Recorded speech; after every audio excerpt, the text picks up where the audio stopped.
Well, Vikings fans, this one's a little bittersweet. For the lifetime of this channel, I've had the pleasure of being a local when I talk Vikings. Not so much anymore, recording this a week after moving down here to Charlotte. But regardless, still extremely excited for this deep dive where the Vikings come in with the number 20 spot in my power rankings heading into next season. And frankly, I find this Vikings team, I'll just say it, more fascinating than others because there is a lot to work with this team, a lot of fun aspects of this roster and the coaching staff that we're going to talk about in today's video. Yet they have as big of a question at that all-important quarterback spot as anybody in the league. So it's one of the more unknown quantities in the league for this season and especially beyond. So I'm really excited to break this team down. Before we get started, if you could do me a huge favor, please take just a second to hit that like button down below. It really does go a long way towards this video picking up in that YouTube algorithm, getting more views, and supporting my channel in the process. So I appreciate it. Also, make sure you subscribe so you don't miss any of these deep dives as we lead up to the number one team in my power rankings. And most of all, do not go anywhere. Stick around because we have the wonderful Arif Hasan joining us yet again for the Vikings deep dive, a conversation I promise you're not going to want to miss. It's one of my favorite interviews every year. Arif is just awesome. But let's go ahead and get started. As always, taking a look at this team's offseason, where they got better, where they got worse, where they may have stayed the same. And for the Vikings, definitely no reason for them to make any changes with this coaching staff. One of the better overall staffs in the league. So staying neutral with no changes there is good news for the Vikings. Being able to retain someone like Brian Flores, not going out to get a head coaching job elsewhere. But the big one, no beating around the bush here with the quarterback room. Obvious downgrades. They finally kind of rip the Band-Aid off, say goodbye to Kirk Cousins, who becomes the highest paid free agent this cycle to go to Atlanta. We're going to have plenty of conversations about this new quarterback room with Sam Darnold and J.J. McCarthy, what they can look like for this season and beyond. But heading into the year, obvious downgrades, probably the biggest downgrade any team made in the quarterback room, at least from one season to the next, even if they're hoping to set up long-term success here, of course. But then at running back, they did upgrade, bringing in Aaron Jones, getting him on the cheap, getting a little bit older, but man, that's a massive upgrade from Alexander Mattison, who was frankly a tough watch last season. So that's an upgrade, even if they only get 12 games out of Aaron Jones, who might have some durability questions. That's still an upgrade. Then very little changes at the tight end room. They do bring in Robert Tonyan because, as we know, the Vikings love signing their beat-up old Green Bay Packers. He's going to have to compete for a roster spot here, but going to say neutral at tight end. Wide receiver, I will say slightly downgraded. It's nothing I'm really worried about, but flipping KJ Osborne as wide receiver 3 for Trent Sherfield is a downgrade, but nothing to panic about. And then on the offensive line, they did pack in some more depth here. They bring in Walter Rouse in the 6th round out of Oklahoma, Dan Feeney at guard, and 7th round center Michael Juergens. But in terms of the starters here, it's all the same guys. And really the only change is a full season of Dalton Risner instead of 6 weeks of Ezra Cleveland and 12 weeks of Dalton Risner, because they basically flipped those guys right around the week 6 mark. So honestly, in terms of coaching and offense, very little change other than the most important spot, being quarterback. And then they upgraded at running back. Defense, definitely some more movement, though. Starting on the interior of the defensive line, some players changing hands here, but overall, I'm going to say this group is staying neutral. Dean Lowry and Kyrus Tonga were rotational players. Dean Lowry missed some games, so minimal snaps lost there. And then they bring in Jerry Tillery from the Raiders, is going to be a quasi-starter for them. Jonah Williams from the Rams, and a 7th round pick on Levi Drake Rodriguez. Certainly shuffling the deck there, but overall, again, I'm listing that as a net neutral. But then on the edge, this is going to be, outside of the quarterback room, probably the biggest variable for this Vikings team. They lose Danielle Hunter for a lot of money in free agency. Had a big year last year. But they didn't just ignore the edge room either. They spent a lot of money on Jonathan Grenard, Andrew Van Ginkel, a pair of players to come in for close to the amount of money of one Danielle Hunter. And then they trade up a couple spots in the draft, effectively using some of those future picks that they're hoping to get back in the compensatory formula to get Dallas Turner in the draft. So massive investments on the edge. After they lose Danielle Hunter, they also lost DJ Wanham, who's like your NPC number 3 edge, who's been asked to play a ton of snaps for the Vikings and rack up some kind of empty sacks in a big way, but they do lose 73% of their snaps from him as well. I don't think they're nearly as worried about losing him as they are Danielle Hunter, but all in all, they're hoping these 3 players plus some more additions, Jihad Ward, who's played 1 million snaps in this league, and a very talented undrafted pickup in Gabriel Murphy.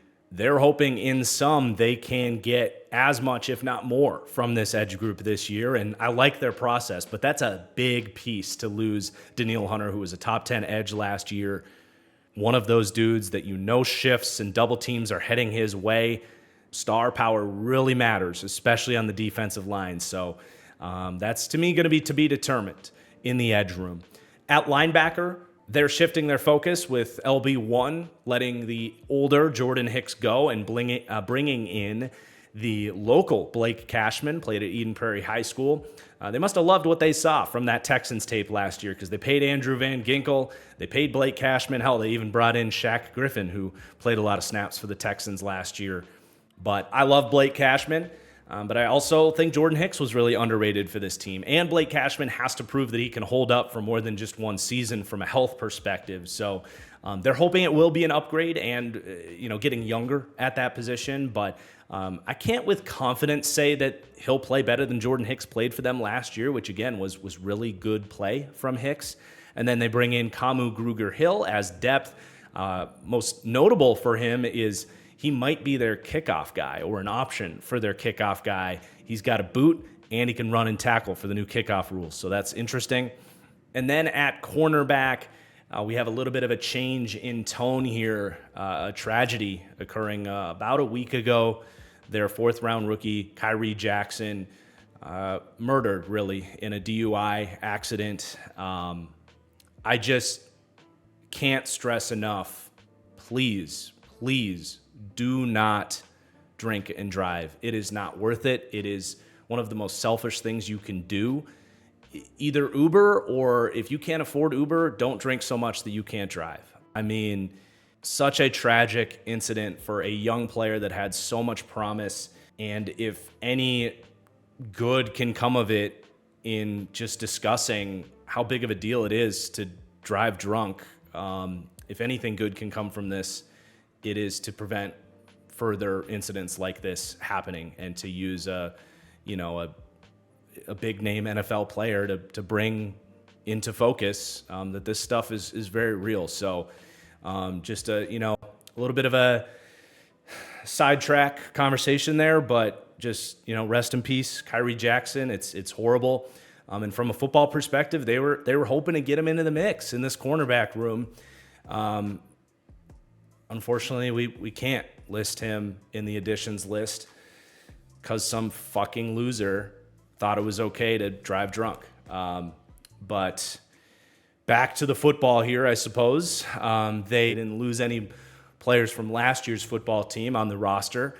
They made some other additions as well. They bring in Shaq Griffin, we mentioned, was on the Texans last year, played a couple games for the Panthers as well. He might be in the mix for the starting cornerback room there. In fact, he very much will be. And then Dwight McLeodern. Look, we don't list a lot of undrafted free agents in this portion of these videos, but the Vikings did this last year. They made a couple of really big undrafted additions on guys that was like, how did that dude go undrafted? Last year it was Avon Pace and Andre Carter. Both guys did make the team.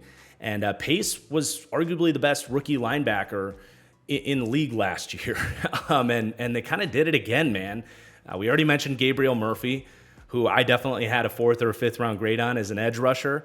And then Dwight McLeodern, I had a solid 4th round grade on as a corner. And given the situation here, as tragic as it is, there might be an opportunity for someone like Dwight McLeodern out of Arkansas. So couple new names in the cornerback room.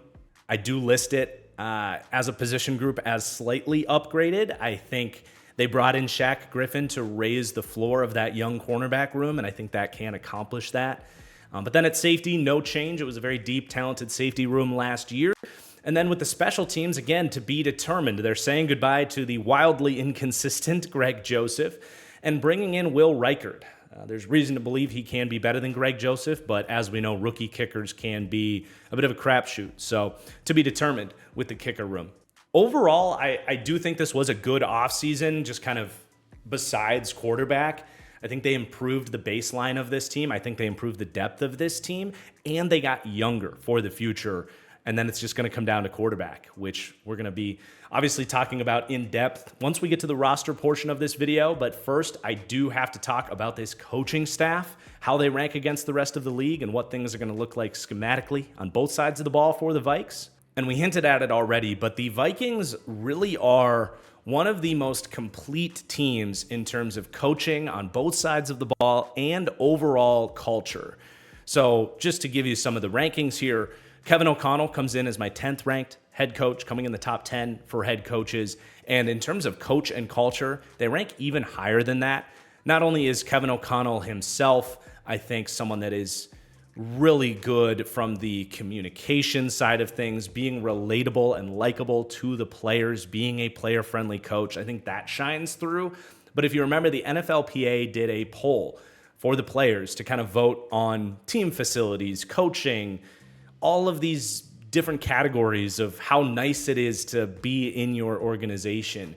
And the Vikings across the board were A's and A pluses in those categories. And I think that needs to be reflected in terms of the overall culture for the Vikings and being a team that I think has earned a certain little benefit of the doubt, which is what my overall coach and culture ranking kind of stands for here in this series.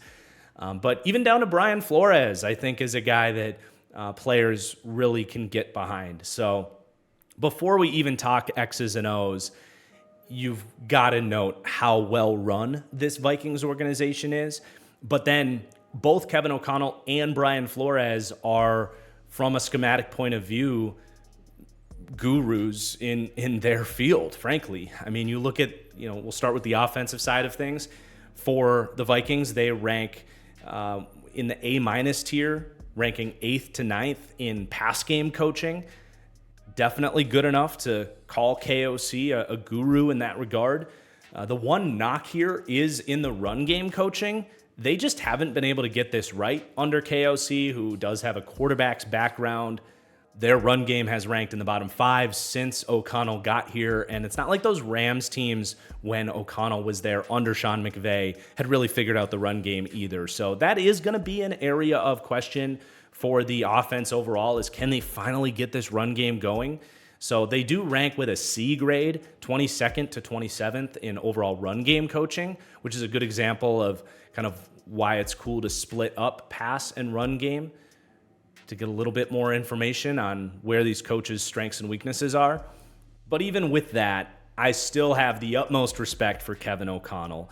And I certainly think what he brings to the table in terms of his pass game designs, getting guys open, drawing up the right stuff, and also just knowing what buttons to press and when to press them as a play caller, I still have the utmost respect for Kevin O'Connell, and it definitely overrides his run game deficiencies for the most part.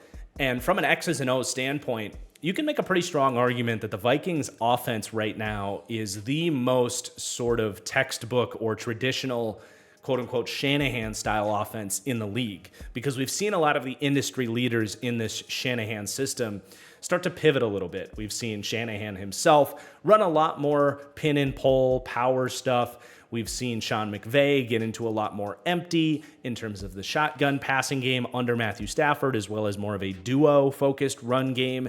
Kevin Stefanski out in Cleveland has made some adjustments and been very multiple in the run game, whereas Kevin O'Connell has stayed very reliant on that typical wide zone run game and then using play action and play action boots to piggyback off of that to marry the run and pass together.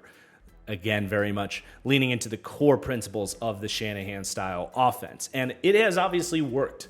here in Minnesota. They don't need to change too much. But I do wonder if Kevin O'Connell, being the young, forward-minded thinker that he is, if he's going to look at some of these Shanahan disciples or Shanahan himself, Mike McDaniel, another guy that he can look at here and start to, pull his guards a little bit more, do a little bit more in the run game to basically earn more respect and make this run game more potent.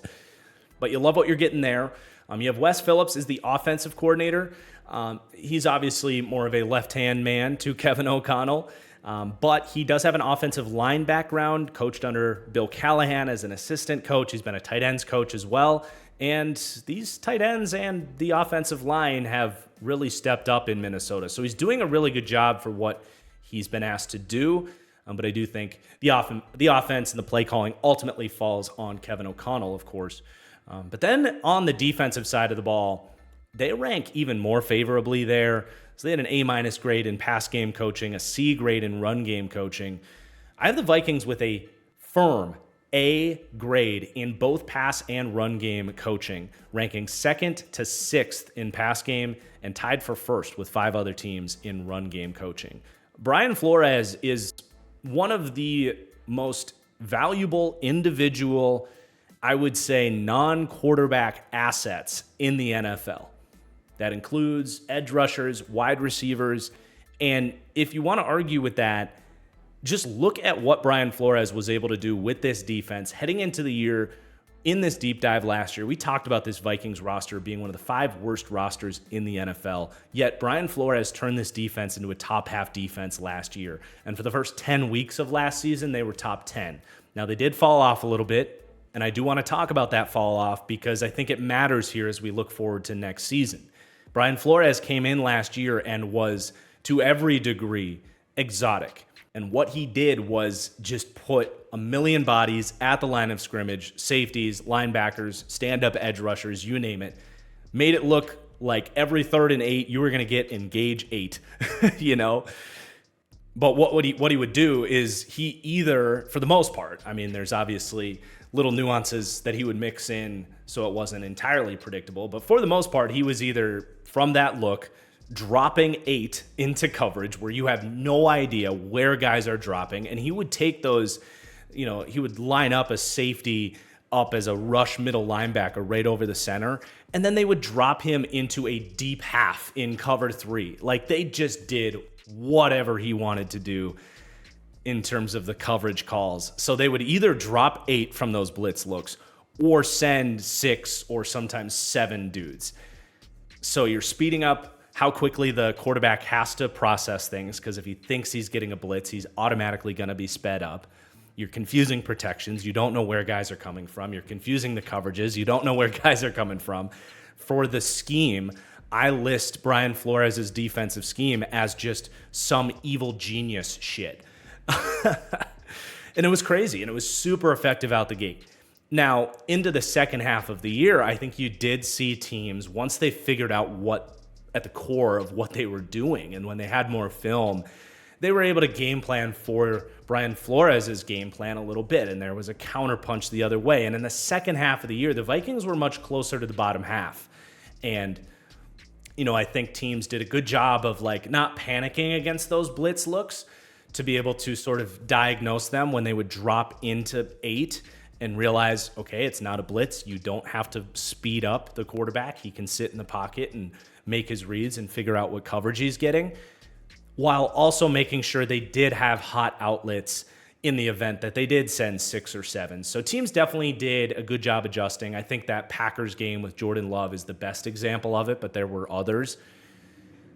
And I think it's fair to argue that Brian Flores came out swinging. He got a left hook back the other way. And now, what does it look like in year 2? Because he's not going to be able to come out and do exactly what he did last year. I think doing some of that stuff is going to be effective, but this is what great defensive coordinators do.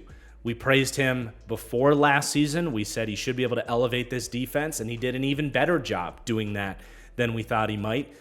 But basically what I'm saying is, while you can have questions on if what Brian Flores did last year is going to work, I don't think you can question at all if Brian Flores is a good enough defensive coordinator to handle those adjustments, make the right changes with his defense, and come out swinging again with something new this year.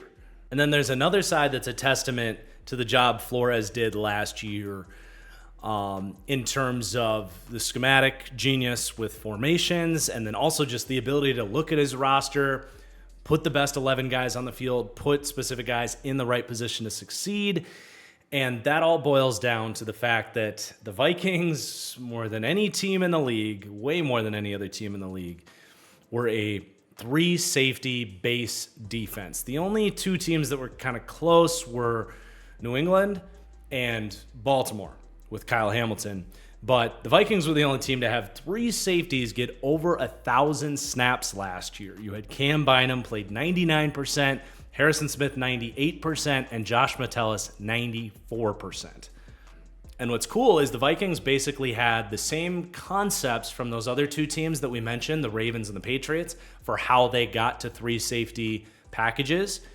And the Vikings used both of those ideas. So in Baltimore, you have Kyle Hamilton being the 3rd safety playing slot corner the majority of his snaps.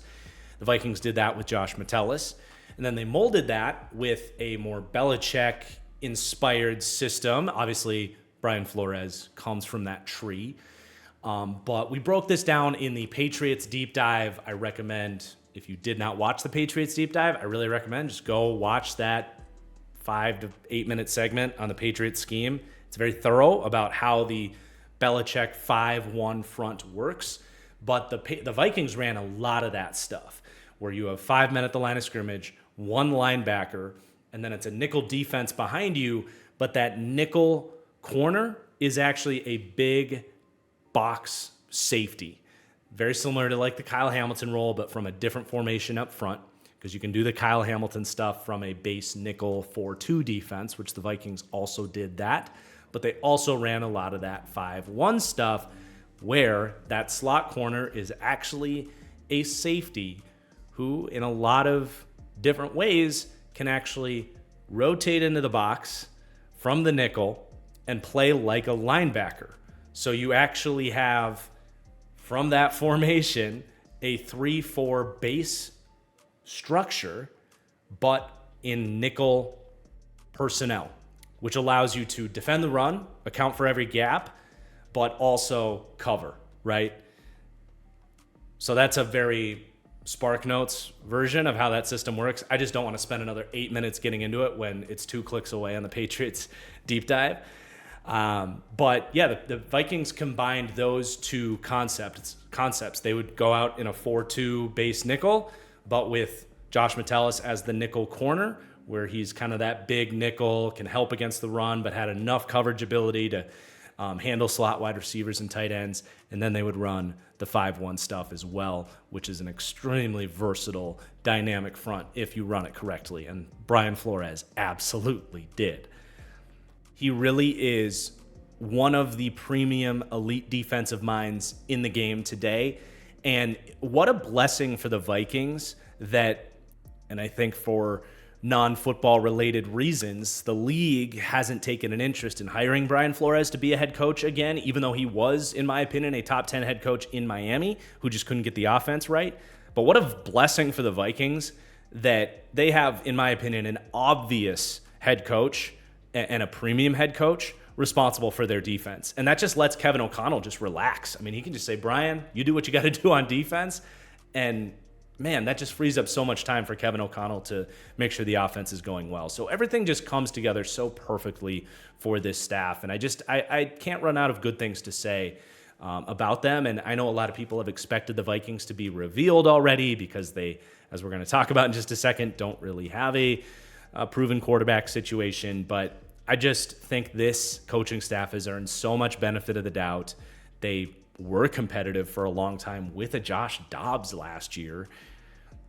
I think the defensive talent is better than it was last year. So I would argue this staff is one of the biggest reasons I am a little bit higher on this Vikings team. But let's transition to the roster breakdown. It's a very fascinating roster, and it kind of starts with the worst and gets a little bit better as we go on with the quarterback room. And they do rank at the bottom of the league, 32nd in overall quarterback. They rank 31st in passing, but behind the Commanders for overall quarterback at 32. And there's really two players to talk about here. I'm going to start with Sam Darnold because I do think he is positioned well to be the day one starter for the Vikings. And then we have to talk about first round rookie quarterback selection, J.J. McCarthy as well. But Sam Darnold is the ultimate, I just can't quit him quarterback. He has never had a true opportunity with a good football team to show what he can do, yet his quarterback play has been really bad. So it's like, how do you split that difference? How many failed chances on bad teams does he get before he just completely sucks? And I'm not going to die on the hill that Sam Darnold can bounce back and have this sort of, or at least it's not even a bounce back because he's never been really good. But I do think there's parallels to what Geno Smith did for the Seahawks, or even a little bit of what Baker did for the Bucs last year. We've now seen back-to-back years where these sort of Sam Darnolds of the world, these very talented quarterbacks that had really tough situations and been kind of written off, bounced back and became real starting quarterbacks in the league, making over $100 million in both quarterbacks' case.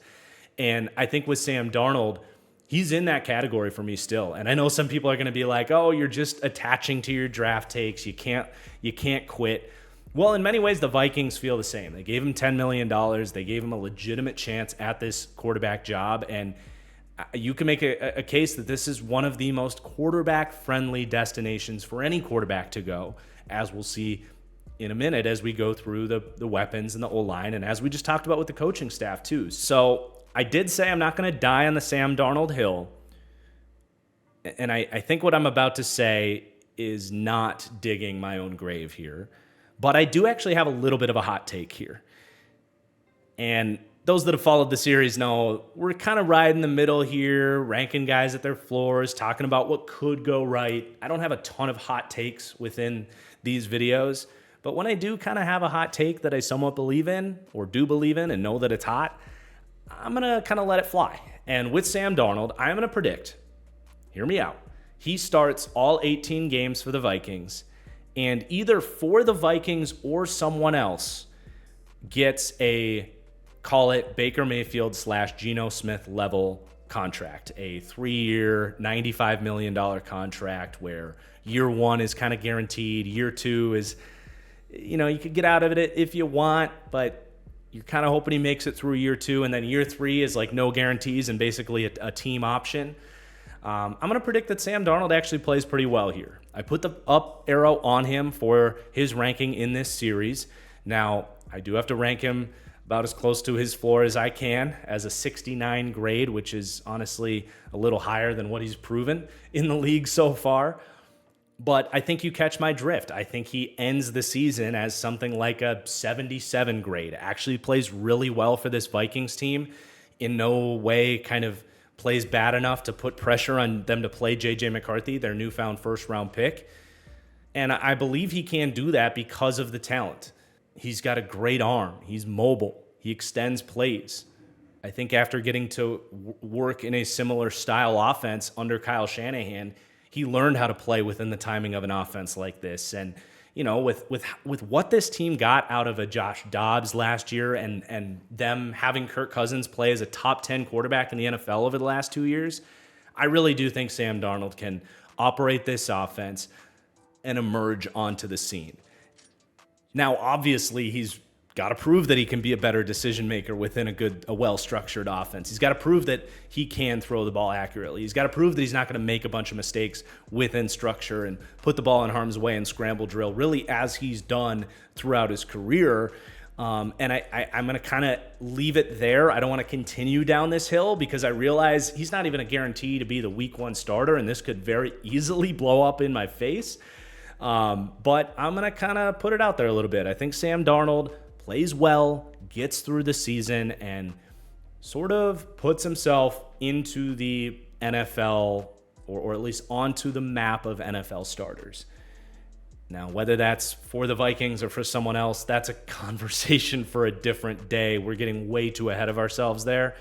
But let's use that as a transition to J.J. McCarthy, who could easily be the week 1 starter, right? They spent the 11th overall pick on him.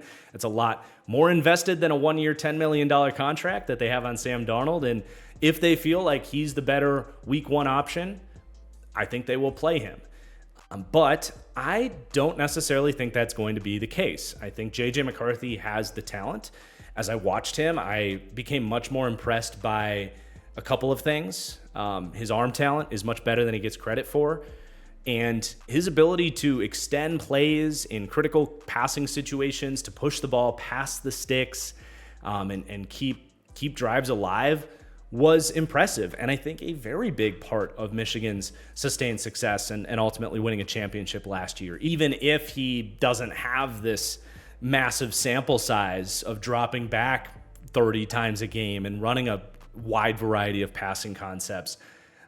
I do think he showed really high-level quarterback play in those high-pressure situations to mitigate pressure and, not throw the ball short of the sticks, not take bad sacks, have that situational awareness of when he did need to kind of, I can't really say put the team on his back, but put the play on his back and make something happen. I think that was really a sign of positivity for him. So those are some pretty high highs, right, in terms of looking for a franchise quarterback at the NFL level.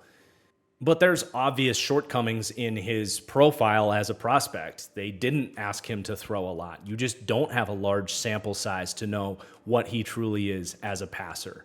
I think he really didn't, to me, look like a pro-level quarterback until about a third of the way through his final junior season at Michigan. They just really had him being that game manager. And heading into his junior year, I did not believe that he was going to be a first-round pick, but he did impress as the season went on. So anytime you're talking about a small sample size, you're going to be worried. It goes right back to the Trey Lance conversation with him coming out of North Dakota State. I think there's a lot of parallels there, and we saw how that worked out, right? But the other thing is he's got to improve his deep ball accuracy. I mentioned I believe the arm talent is there.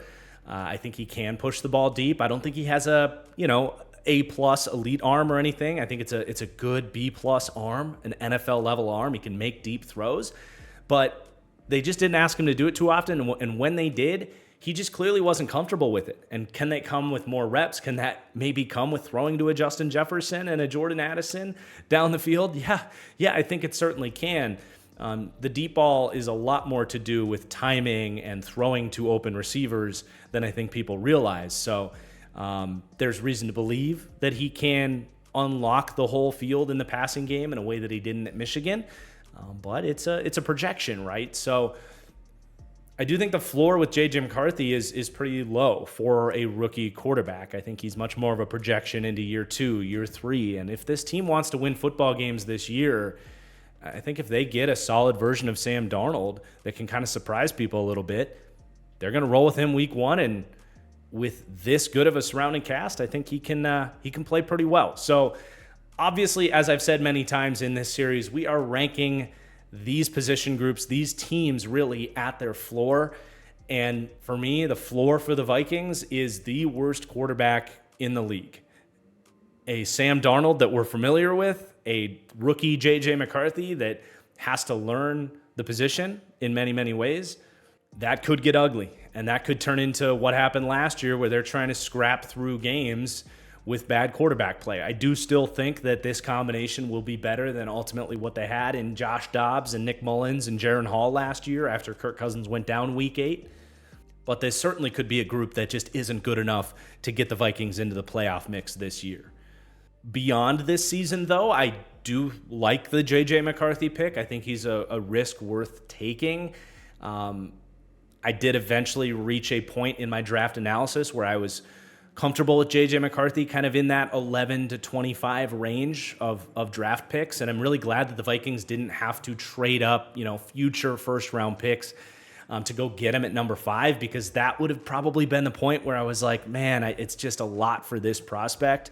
But I think, they did move up one spot, but whatever. For the most part, they stayed put. And I think in terms of the risk versus reward, it all lined up in terms of the Vikings making this selection. But I also think it doesn't pigeonhole you into scenarios where, if Sam Darnold plays really well and you want to just keep Sam Darnold in the same way that the Niners ended up with Brock Purdy after drafting Trey Lance super early, you can make the, justified decision to just go with Sam Darnold in that crazy scenario. Or if you get 2 years into this thing and JJ McCarthy just isn't it, they don't have to overcommit to him in that way either. So they're able to stay flexible with what they invested in him, and I think they're playing this all the right way. Obviously, if you get into Nick Mullins or Jaren Hall territory, something went horribly wrong. Jaren Hall has some defenders. He's never really stood out to me, and his rookie year was, he had an opportunity and he didn't really take it by any means. So there is your Vikings quarterback room with all of the question marks in the world. Where you don't have question marks, at least on the football field, is with the Vikings weaponry, where in a league loaded with elite weaponry, the Vikings rank with an A grade, tied with one other team, ranking 3rd to 4th in the league. As we mentioned, this is one of the more quarterback-friendly situations in the league. This group is a critical reason I'm somewhat comfortable predicting Sam Darnold plays pretty well this year. This is going to be completely unfamiliar territory for Sam Darnold, though he witnessed a little bit of it in practice last year with the Niners. But this obviously starts with Justin Jefferson, the first player in this series that we can put the crown on. Now, I am also going to put the crown on Tyreek Hill because there's so many wide receivers in the league. I think those two guys are tied in my mind, and they're so different, right? But that's a conversation for a different day. Either way, he gets that beautiful 99 ranking. He gets to join the TFG 99 club, if you will. And while Tyreek is the, elite athlete, the uncoverable speed, Justin Jefferson is the most complete wide receiver in the league. The size, the hands, the contested catch ability, the ability to make sensational catches with a wide catch radius, the route running, the release, run after catch, where he has crazy instincts and rare acceleration. I think that's something we probably don't talk enough about with Justin Jefferson. He's got good top speed, maybe even great top speed. It's nothing close to like a Tyreek Hill or anything like that. But I think what really shows in his game is how much his acceleration screws up defenders, whether that's within his routes, where he really throws corners off quickly, where he can kind of change gears and turn it on at the right moment to create separation when he needs it. It's this perfect combination of route running IQ and acceleration that just causes this unique problem for cornerbacks, really. But it shows up after the catch too, where he has that ability to kind of, he'll slow down his pace, get you to pursue him at a certain angle, and then he turns on the burners and can run away from you. That's probably a trait we don't talk about enough with Justin Jefferson. But there's no easier way to describe the impact that Justin Jefferson has on this team than to look at the contract he just got. I mean, he is paid starting quarterback money. He's in the mix with like Baker Mayfield, Geno Smith, say whatever you want about Daniel Jones, even up to like a Derek Carr. Yeah, he's not paid like a great quarterback, but he's paid like a, top 24 starting quarterback in the league at the wide receiver position. That's revolutionary. When you look at it, that's a new thing in the NFL, is a non-quarterback making quarterback money. And that, again, is why you can look at a guy like Sam Darnold or a so-so prospect like JJ McCarthy and be like, yeah, but he gets to throw to Justin Jefferson, right? So there's really not a single bad word to leave on the table with JJ. But what's really exciting is it's not just him. And you hope it's not just him, as we now talk about Jordan Addison, who on the field is a very talented football player. We'll talk about that. But off the field is apparently a moron. After last year getting pulled over for driving 140 on the freeway, just a couple days ago was involved in a DUI situation in California. And I obviously have no tolerance for this type of thing. As you can see on Jordan Addison's graphic for this deep dive, 13,524 people died of drunk driving in 2022, 37 a day. And if just me on this video that's going to get 30,000 videos If me pointing out how stupid this is, how selfish this is, gets one of you to not drive drunk and kill somebody, it's worth me spending time on it. But it goes beyond that. I mean, there is literally no reason for Jordan Addison, a first-round pick with this entire great NFL career ahead of him, to be doing something as stupid as this. And not to diminish the severity of his actions, but at the very least, it sounds like he got behind the wheel for a little bit and realized he shouldn't be doing this, that he couldn't control his vehicle. And it sounds like he pulled over and fell asleep. And ultimately, from a, is he going to get on the field perspective, I think ultimately that might be what saved him from getting a suspension this season. We'll see. I'm going to talk to Arif a little bit about that as well. We don't really know. You can only pray that he gets his license revoked. This is a wake-up call for him, and this is the end of it. You can only pray, especially because as we shift towards this being a football conversation, he's a really talented first-round pick. And I would say he's showed everything in that rookie season that he can kind of reach what, in my opinion, was his upside as someone that can be one of the better wide receiver twos in the league. He's a slender player. He's shorter. He lacks high-end speed. And he just kind of, to me, lacks those traits to become that alpha. But that's why it was so perfect he came here, because they have Justin Jefferson to be that guy. And then you have Jordan Addison as the perfect complement to him.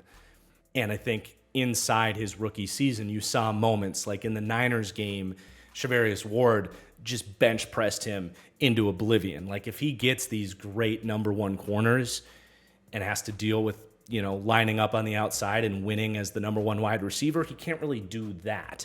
But you put him in motion, you get him coming from the backside, you get him matched up on number two corners, that's where he can be really, really dangerous. And he's a really versatile player, short, intermediate, and deep. He, like Justin Jefferson, has very rare acceleration, even if his top speed isn't incredible.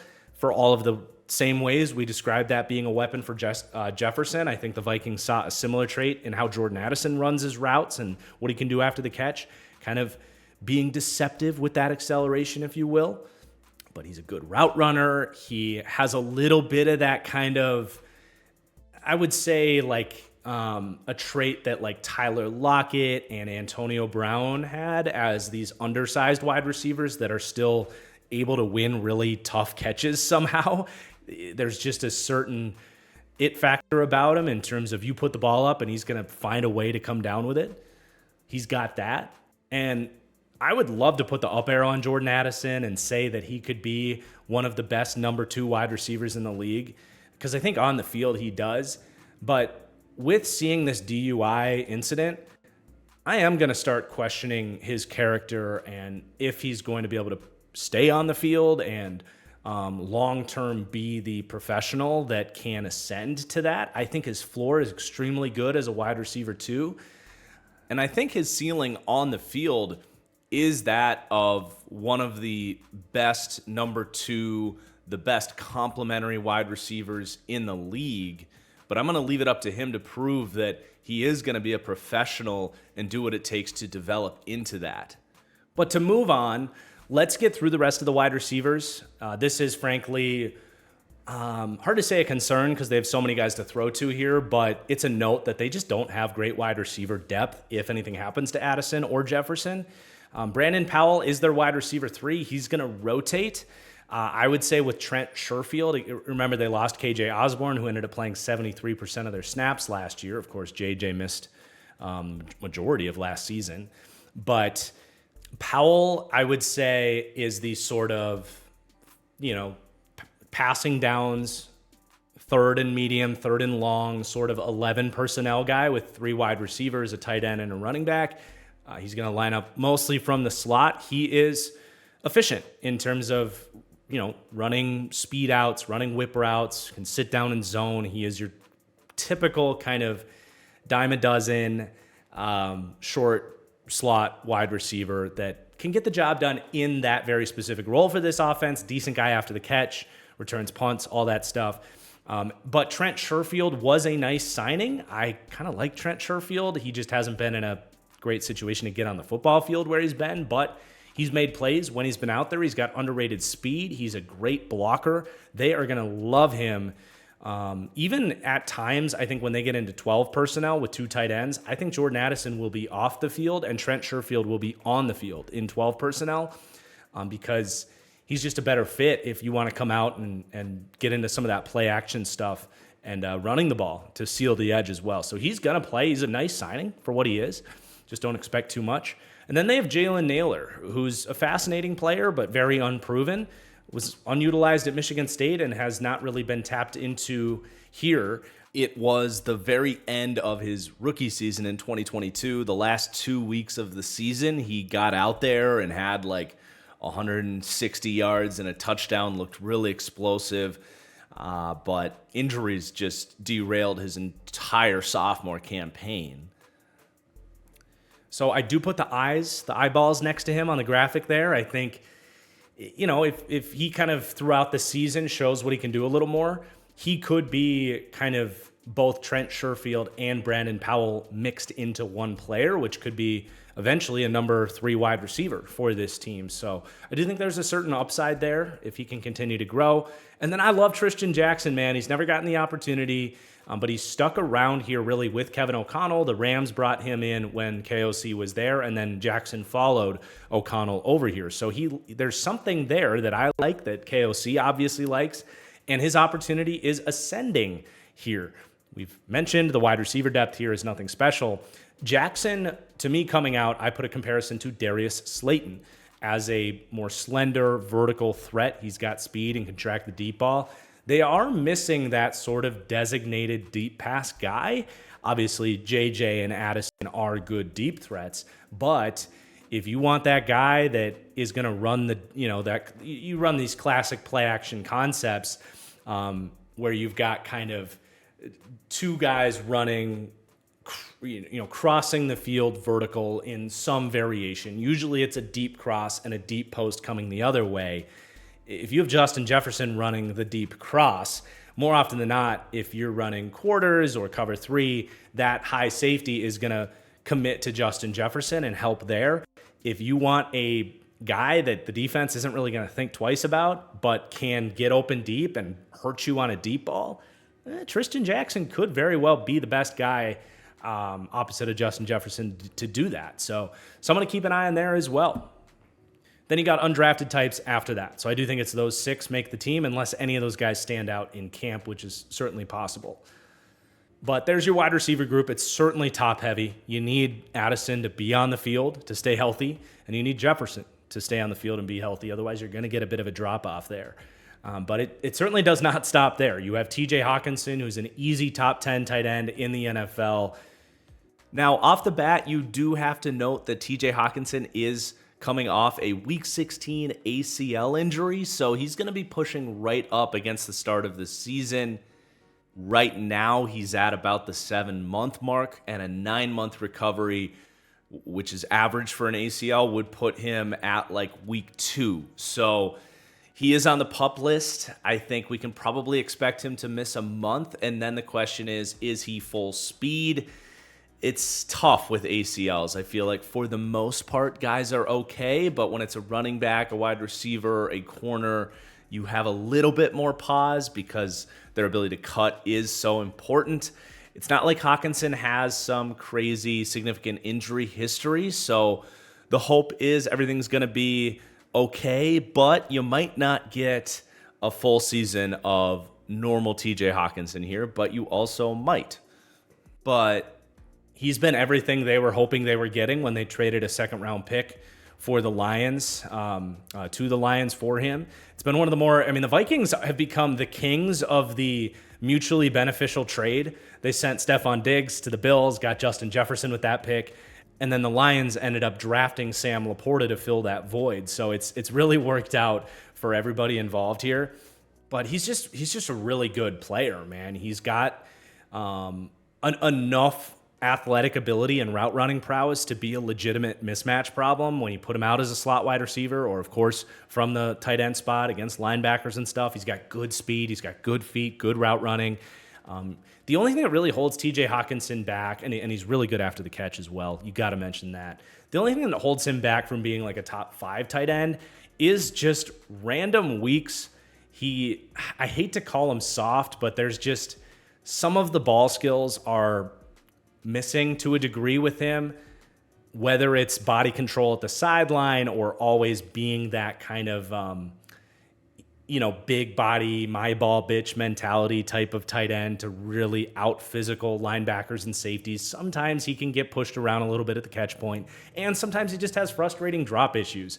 He had a huge drop on a 3rd down in that playoff game against the Giants that I think a lot of Vikings fans still remember. So there's that, and he just hasn't really been that great inline blocker. He's okay at it, but he's never really gotten better at it since he came out of Iowa. That was supposed to be a bigger strength for him coming out. And I think ultimately probably why the Lions traded him, because they wanted more of a blocker there. But all in all, minor knocks on a really good football player. And for him to be the sort of 3rd overall target and 2nd most talented player here, a major asset for the Vikings, I think was well worth the money that they paid him, despite me pointing out some of his weaknesses. But that's only because I think those are things that have kept him out of the sort of, call it, top 5 premium tight end group. And then you've got the depth. Josh Oliver, they gave a decent amount of money, and he played really well.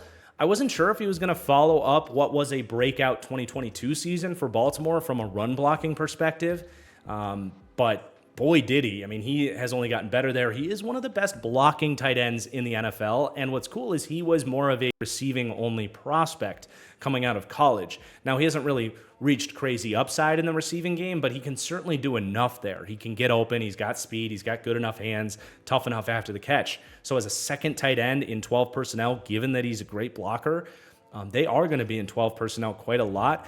And I would even argue he is a rotational starter. Like, he'll play just as much as someone like Brandon Powell will. So he's a key piece for a variety of reasons for this offense. And of course, if Hawkinson's going to miss 2-4 weeks, I think they can get adequate starting tight end play from Josh Oliver in the meantime. And then Johnny Munt will get in the mix as well. He's an undersized tight end, but he also blocks his ass off and has been a weapon on play action as well. So they're very deep there. They did bring in Robert Tonyan, who I think is going to be in a clear competition with Johnny Munt.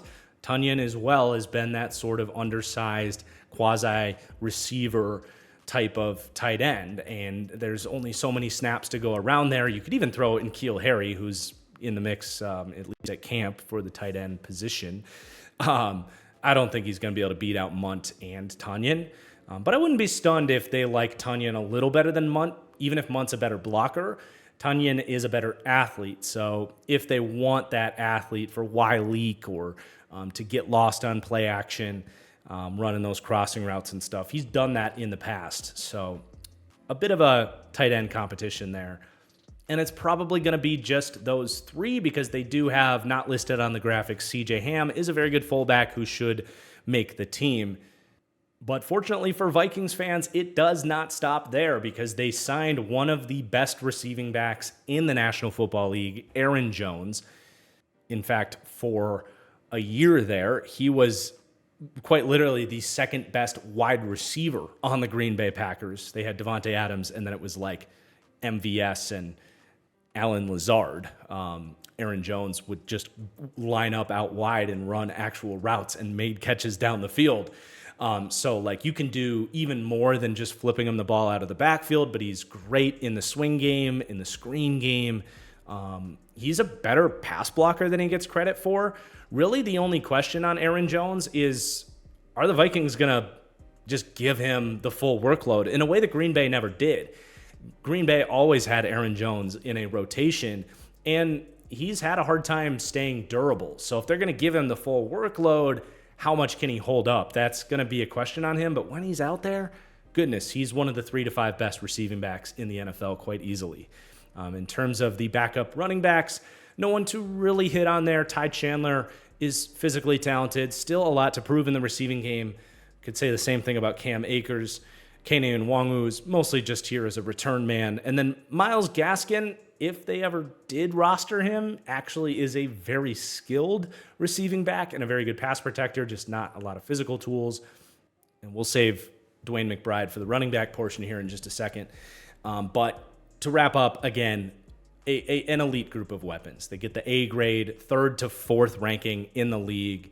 And I would say a premium reason why I'm able to have a hot take on a guy like Sam Darnold, because this is it's an incredible group to throw to just from a skill point of view, but they have such a great balance of skill sets too. They can threaten you in every single way, short, intermediate, deep, and after the catch. So love the Vikings weaponry, and somebody please take Jordan Addison's driver's license away.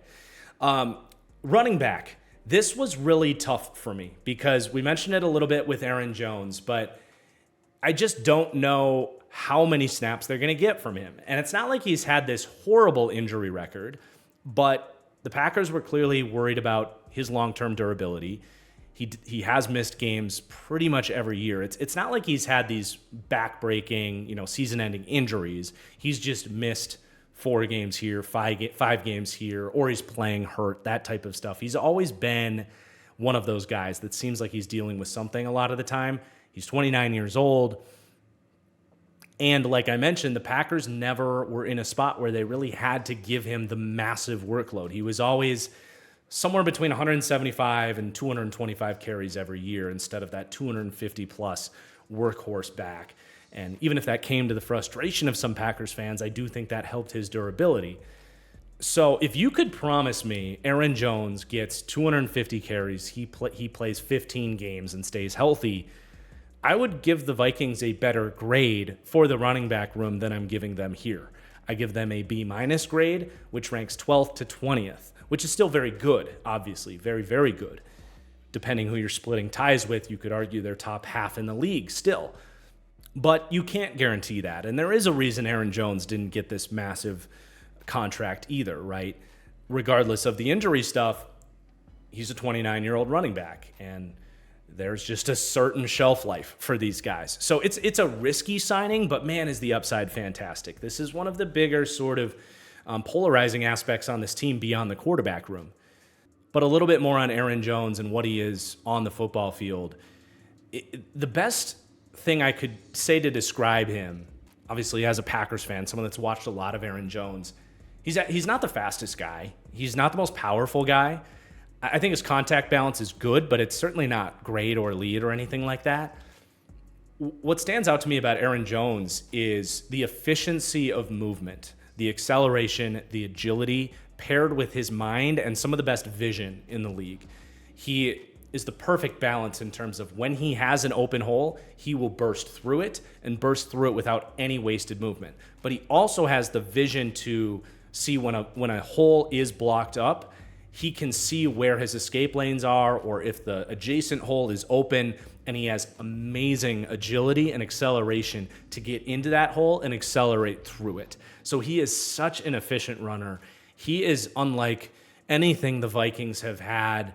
I mean, honestly, Dalvin Cook in his prime is a pretty similar player to Aaron Jones. I think Cook had a better top speed in his prime, but it's going to be a pretty similar style of runner to what Vikings fans are used to. And beyond that, just an elite character type of guy, someone that is going to be a blast to have in the locker room. He will lead by example, all of that. So really a great signing. I know 12th to 20th with Aaron Jones sounds low, and I would say they're closer to the 12 end than the 20th end on that, but we're putting these teams into tiers. But I do think there's something to be said about him being available for cheap, his durability. There is risk there, right? But there's so much reward. I mean, this could be a top 5 running back room, or just Aaron Jones could be a top 5 running back this year if you could guarantee that health. So I recognize the upside is in there, but I do think there's a certain risk there, especially when it's not like I like any of the backups here, right? It's not like if Aaron Jones is going to miss 6 games or if he has to be a part of a heavy rotation, it's not like I really have a lot of confidence that these other guys are going to step up. That starts with Ty Chandler. There's hype for Ty Chandler. I know he has his truthers out there. I just personally haven't seen it. If you give him a well-blocked run and he finds the hole and is able to hit his top speed, that's exciting, right? Everybody loves a running back that can run 4.38, right? But when I watch his film, I see a guy that doesn't run with confidence, frankly. He holds the ball high and tight, almost too tight. He's not really ready with his hands to stiff arm or, do a lot of creative stuff with his upper body. I think he runs very, straight line. He doesn't have a ton of change of direction, stop-start ability. I don't think his vision is necessarily bad, but I don't think it's great, especially when you talk about when he gets to the second level. Does he have those instincts out in space to give you more than the blocking gives you? So I'd love to be proven wrong about Ty Chandler, but I just have yet to really see it from him. I hope he shows it this year, because I do think there's going to be an opportunity, a week here, a week there, or a drive here, or a drive there with some of those durability things we've brought up.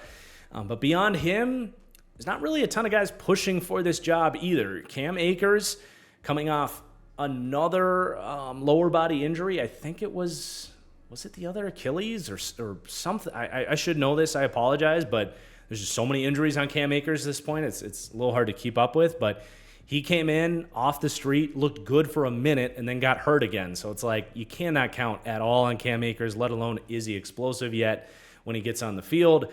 Kene Nwangwu is a great kick returner, but really no idea what he's doing at running back. He's the classic example of a guy that you would love to have in Madden, but once the real practices start, he just hits the wrong holes and drives coaches crazy and never gets that opportunity. Myles Gaston, the complete opposite. He does what you ask him, but no physical skills at all.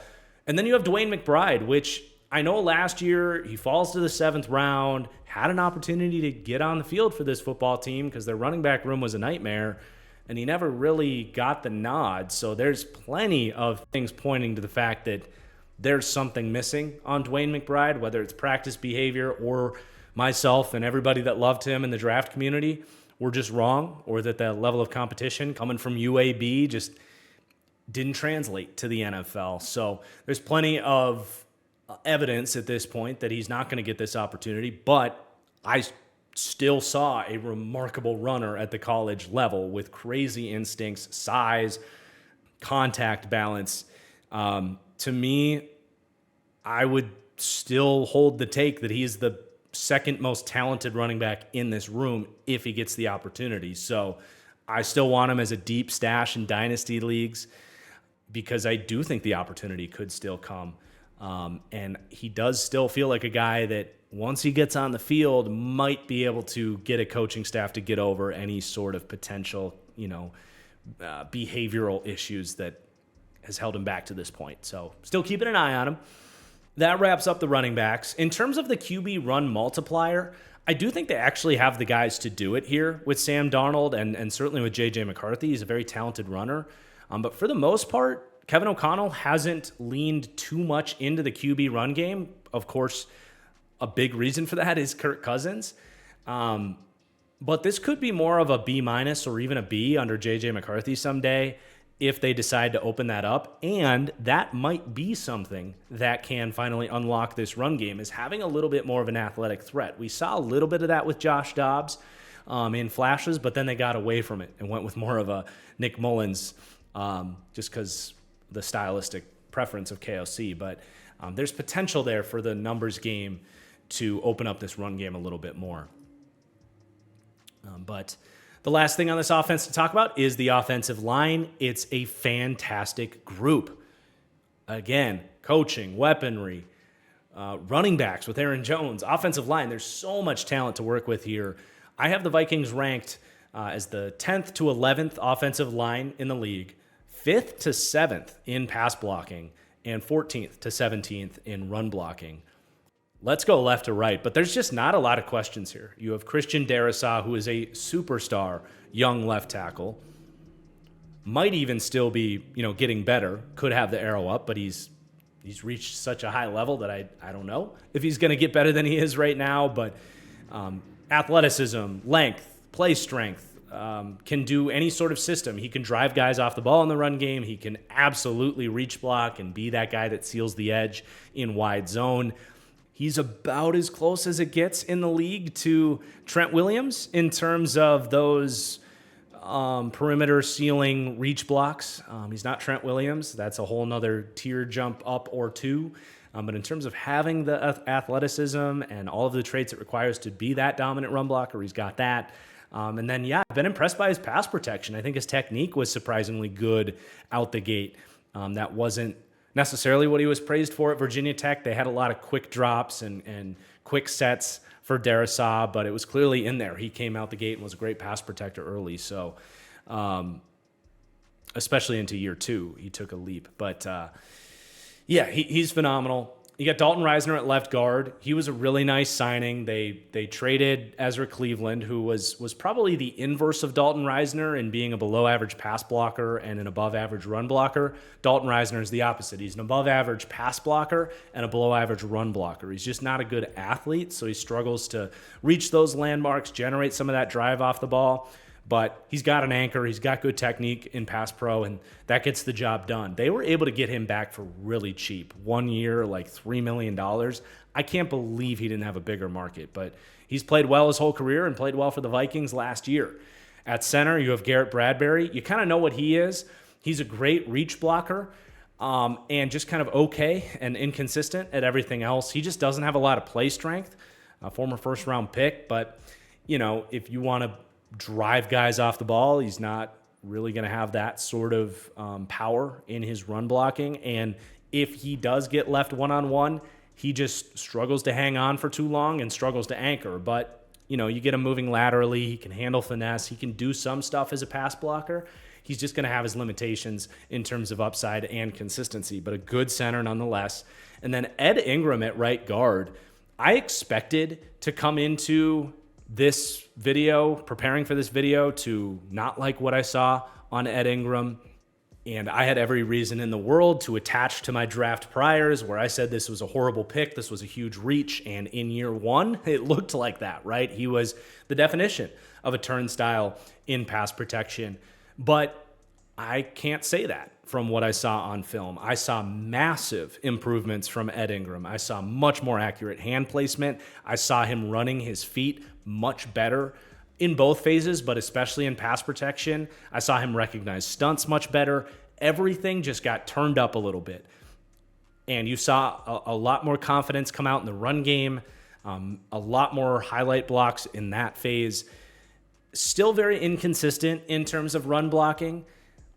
Very boom or bust, right? Like, you see him whiff on blocks, let guys cross his face, miss assignments. Like, there's still a lot to work on here, and some of that shows up in pass protection as well. But it was overall much better than I anticipated. And when I see a guy with his traits, I mean, he is even a better mover than I remember watching at LSU. You can see why they spent a second-round pick on him when they get him on the move, and he has these highlight run blocks. And even when he locks some guys up in pass pro, you can see all of the traits. But when I see a guy that takes that big of a leap from year 1 to year 2, and he's got all the same dudes around him, it's the same coaching, there is every bit of reason to believe that he can continue ascending. So I don't know where the ceiling stops in terms of how many of the inconsistent moments can he cut out, but I definitely think the arrow is pointing up on Ed Ingram, and I thought he would be their weak link. It just doesn't really feel like, I mean, he is their worst player right now, but he might not be by the end of the year, and it definitely doesn't feel like a weak link, even if he is their weakest link, if that makes sense. And then right tackle, Brian O'Neill, absolute stud. One of the better athletes at right tackle in the league, so he's phenomenal for all the reach blocking and the wide zone stuff they want to do. He definitely blocks with that sort of dickhead mentality you look for. And in terms of pass protection, it is worth noting he had a down year last year for one reason or another. He just lost more than he has in years past. So we give him an 81 pass blocking grade, assuming he's going to bounce back to how he's played really the 3 or 4 years before that. Very little reason to believe that he can't get back to that. It's not like there was any physical drop-off or any injury questions there. Maybe just a bad year. But if we were ranking him off of last year, he'd probably be more in the green tier as like a 77 pass block grade. Not that he was horrible, but worse than we're used to. But definitely has earned the benefit to say he can give you more of that next tier of pass blocking as well. So, yeah, I mean, it's just a really great starting five, man.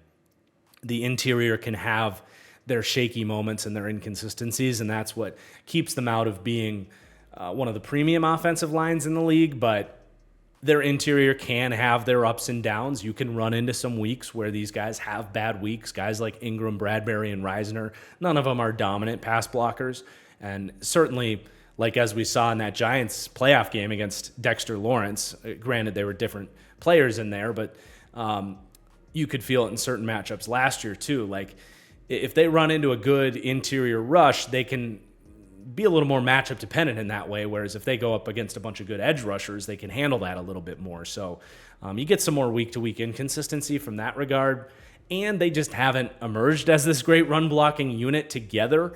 Even if you have individual good pieces like Darrisaw, Bradbury, and O'Neal, you're really hoping this year that can all come together. This is for the first year having, their first year having year-to-year consistency, and that can go a long way as well. So, I love this group. Let's talk about the depth. You do have a good backup tackle in David Kessenberry. He's up there in age, so you don't know how long he can keep playing it at the level he has, but he's been for like 3 or 4 years now for a variety of teams, has been a very capable backup that can come in a pinch and not be a problem piece. And then 6th-round pick Walter Rouse. I like him. He might be more of a guard long-term, that kind of plodding tackle type, but overall had a good balanced game, and I think can be a good swing tackle or a backup in this league. I thought it was a good pick. I had almost identical grades on Walter Rouse, for example, as I did on Patriots' 3rd-round pick Caden Wallace. So from a value perspective, I really liked that pick. And then you have Dan Feeney. They sign, gives them another kind of veteran guard that has played. He's been really inefficient when he's played, but he's played over 4,000 snaps in his career, so there's that. And Blake Brendel has stepped in for them as a backup and has been nothing special, but kind of baseline backup play from Blake Brendel there. They also do get a slight bump from the run-blocking skill players from both Josh Oliver and C.J. Ham, who are, as we mentioned, Josh Oliver is a really good run-blocking tight end, and C.J. Ham is certainly above average fullback. But you put all this together, a fascinating group. What does a, frankly, elite surrounding cast paired with the worst quarterback room in the league get you? And kind of what you would expect, pretty close to the middle of the league. I have them coming out as the 18th overall offense and 17th in both pass game and run game. B- grades across the board there. You don't need much further analysis than that. It makes sense, and this is strictly going to come down to the quarterback. And I'm not going to say they could be a top 10 offense with Sam Darnold, but if he plays kind of like we projected as the 23rd or 24th best quarterback in the league, or if J.J. McCarthy can surprise a little bit and be a good player, I don't think J.J. McCarthy has top 20 quarterback upside in his rookie season. But if you can get something in that 20 to 24 range at quarterback, you are talking about probably a top half offense in the league, maybe even close to top 10. But it's just strictly wait and see there. But let's talk about Brian Flores' defense, starting with the defensive line, now missing Danielle Hunter. A lot of new names to talk about here. So let's start with this edge group, and the focal point is going to be Jonathan Grenard coming over from the Texans. And it was a bit of a bombshell when that Shefty bomb dropped of how much money he got. 4 years, $76 million. 38 guaranteed. I liked Grenard. I thought maybe he would come back on some bit of a prove-it deal for the Texans, like a 1-year, $15 million contract. I did not know his market value was going to be this. And I'd be lying if I said it doesn't feel right now like a little bit of an overpay. And I say that because Grenard has been very, very year to year. He had a down rookie year. He had an awesome year 2, disappeared in year 3. And then year 4, he came back as looking like a really good kind of high-end number 2 pass rusher. And he actually ended up with 12 and a half sacks, which does explain some of the big payday there. But 53 pressures for the Texans last season, that's, if you're talking about getting a number 2 pass rusher for your D-line, that's, that 50 to 60 range on a per year basis is about what you're going to look for. And if he's a number 2 rusher, they paid more than a number 2 rusher, right? A number 2 guy is going to cost you about 16, 17 mil, maybe. Again, they paid him 19. So they think he can be even more than that. And I think that's just a little risky. I'm just being honest. I mean, even in that second season we mentioned, he played great, but it was only about half the season. He had 27 pressures and 8 sacks. And really in the first 3 years of his career, that stretch was the only sign that he can play. And then last year, he kind of feasted on some bad offensive lines. He had 13 pressures and 5 sacks in his 2 games against the Titans and the Panthers, who we've already broken down had horrific offensive line play last year. So I very quickly went from like, wow, Grenard's going to be a really underrated signing. I think he could establish himself as a number 2 someday, to like, oh my God, the Vikings gave him almost number 1 edge rush money, and they're asking a lot of a guy that just hasn't really proven it yet.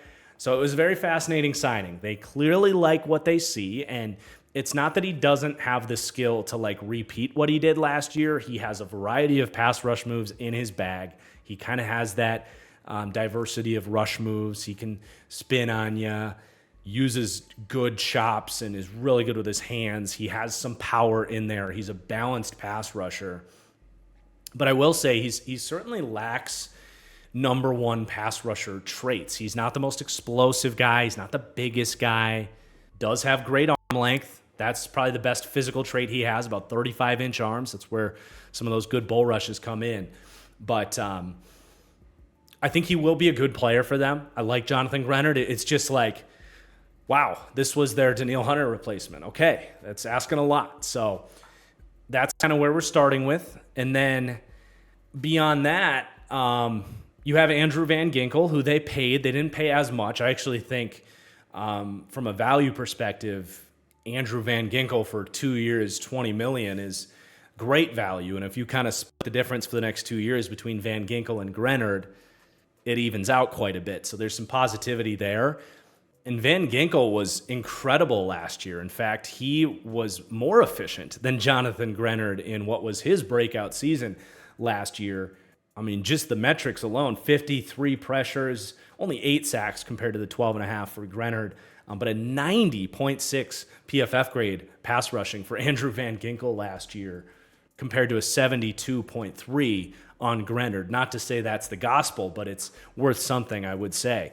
And with Van Ginkel, I mean, he had some dominant moments as a pass rusher. He does have a great first step. He can really bend and play low to the earth. He has inside counters because he has that threat to the outside, and he has a nasty spin move. So he actually really surprised me last year in that up until last year, he had mostly just been kind of that hybrid Belichickian outside backer.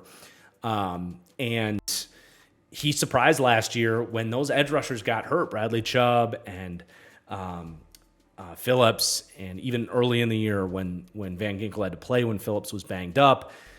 He blew me away with how he was actually able to win one-on-one reps. And frankly, if he can prove that he can repeat what he did last year, the arrow should actually be pointing up on Andrew Van Ginkel. I stopped just short of that, but I don't think it's out of the realm of possibility that he is just a complete diamond in the rough, late breakout type that can emerge as even more than what they paid him to be here.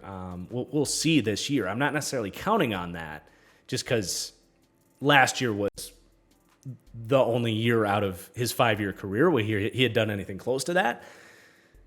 But it's at least something to keep an eye on. And then, I mean, he is a great run defender off the edge. Super high motor, great play recognition, really quick feet to get off blocks. He's strong in his arms to shed blocks. He's about everything you can ask for off the edge. And Danielle Hunter was really good for them in that regard last year. I think he can at least replace a good chunk of what Danielle Hunter did in terms of setting a hard edge against the run last year. So I really like that signing, arguably more than Jonathan Grenard. And it was also the most predictable signing ever because this was a Brian Flores guy from the get-go. Flores comes from that Belichick coaching background. Those Belichick coaches have always had their hybrid, do-it-all outside backer type. And with Van Ginkel, one thing we haven't even mentioned yet is he is a necessary piece for this edge group. We mentioned how Brian Flores likes to disguise all these blitzes and can drop anybody into coverage. Van Ginkel is a really nice coverage dropper off the edge, and he's an underrated rusher. He's a really great run defender, and maybe the most underrated thing he'll bring to the table for this system is how efficient he's going to be able to drop into coverage. So he's a phenomenal signing, and I know Danielle Hunter's a big loss, but as we rewind to that offseason graphic where I said the edge room is to be determined, I do think Grenard and Van Ginkel together can be better than Danielle Hunter and the very average DJ Wanham. So even if they paid Grenard a little bit more than I might have, if they had to overpay a little bit to ensure this, I'm actually okay with it. Especially when, like I said, I think Van Ginkel's a little underpaid, so it splits the difference. And then you got Dallas Turner, who, I mean, super talented prospect, all the traits in the world. I liked Dallas Turner. I certainly wasn't with the kind of majority of thinking on the draft where it's like he was most people said he was the best defensive player in the draft, and it was amazing that he fell out of the top 10. In most of my mock draft exercises, I had him going in that 16 to 24 range. I think he's a super talented, high upside edge prospect that has a long way to go. And I saw that he's pretty high up there in terms of like defensive rookie of the year odds because of that narrative that he was the best defensive player in the draft. And I honestly think that's crazy. I don't think he's going to play that much. Now, he could be efficient and schemed up well under Brian Flores when he's out there, and he might have 6.5 sacks and look the part. But he's going to be a rotational starter. Grenard and Van Ginkel are going to be doing the majority of the work for this edge group. So defensive player of the year to me is crazy. Now, long term, if Grenard starts to get a little expensive, or if you have to let Van Ginkel walk or whatever, long term, that's where the Dallas Turner pick holds the value. I mean, he's got the speed, the length, the power, the bend. From a physical traits perspective, he looks and feels a lot like Brian Burns. But Brian Burns coming out had much better production and had much better skills in terms of spins and pass rush skills. Dallas Turner pretty much just won with his athleticism most of the time. And it worked at the college level, but he is very, very reminiscent of some guys like Leonard Floyd, for example, is the first guy that comes to my mind. There's other examples as well, but we get excited about the upside with some of these guys, but they don't always develop the best skill set to become what their upside tells you it could be. So I like Dallas Turner. He's well worth the risk where they got him. I even understand mortgaging a couple future picks to go get him, especially when you're getting a third-round pick back for Danielle Hunter from this position group. So I like the move to go get him, but I don't think he's going to be this crazy impact this year. He'll be an athletic weapon for Flores to deploy. I'm not saying he won't be useful.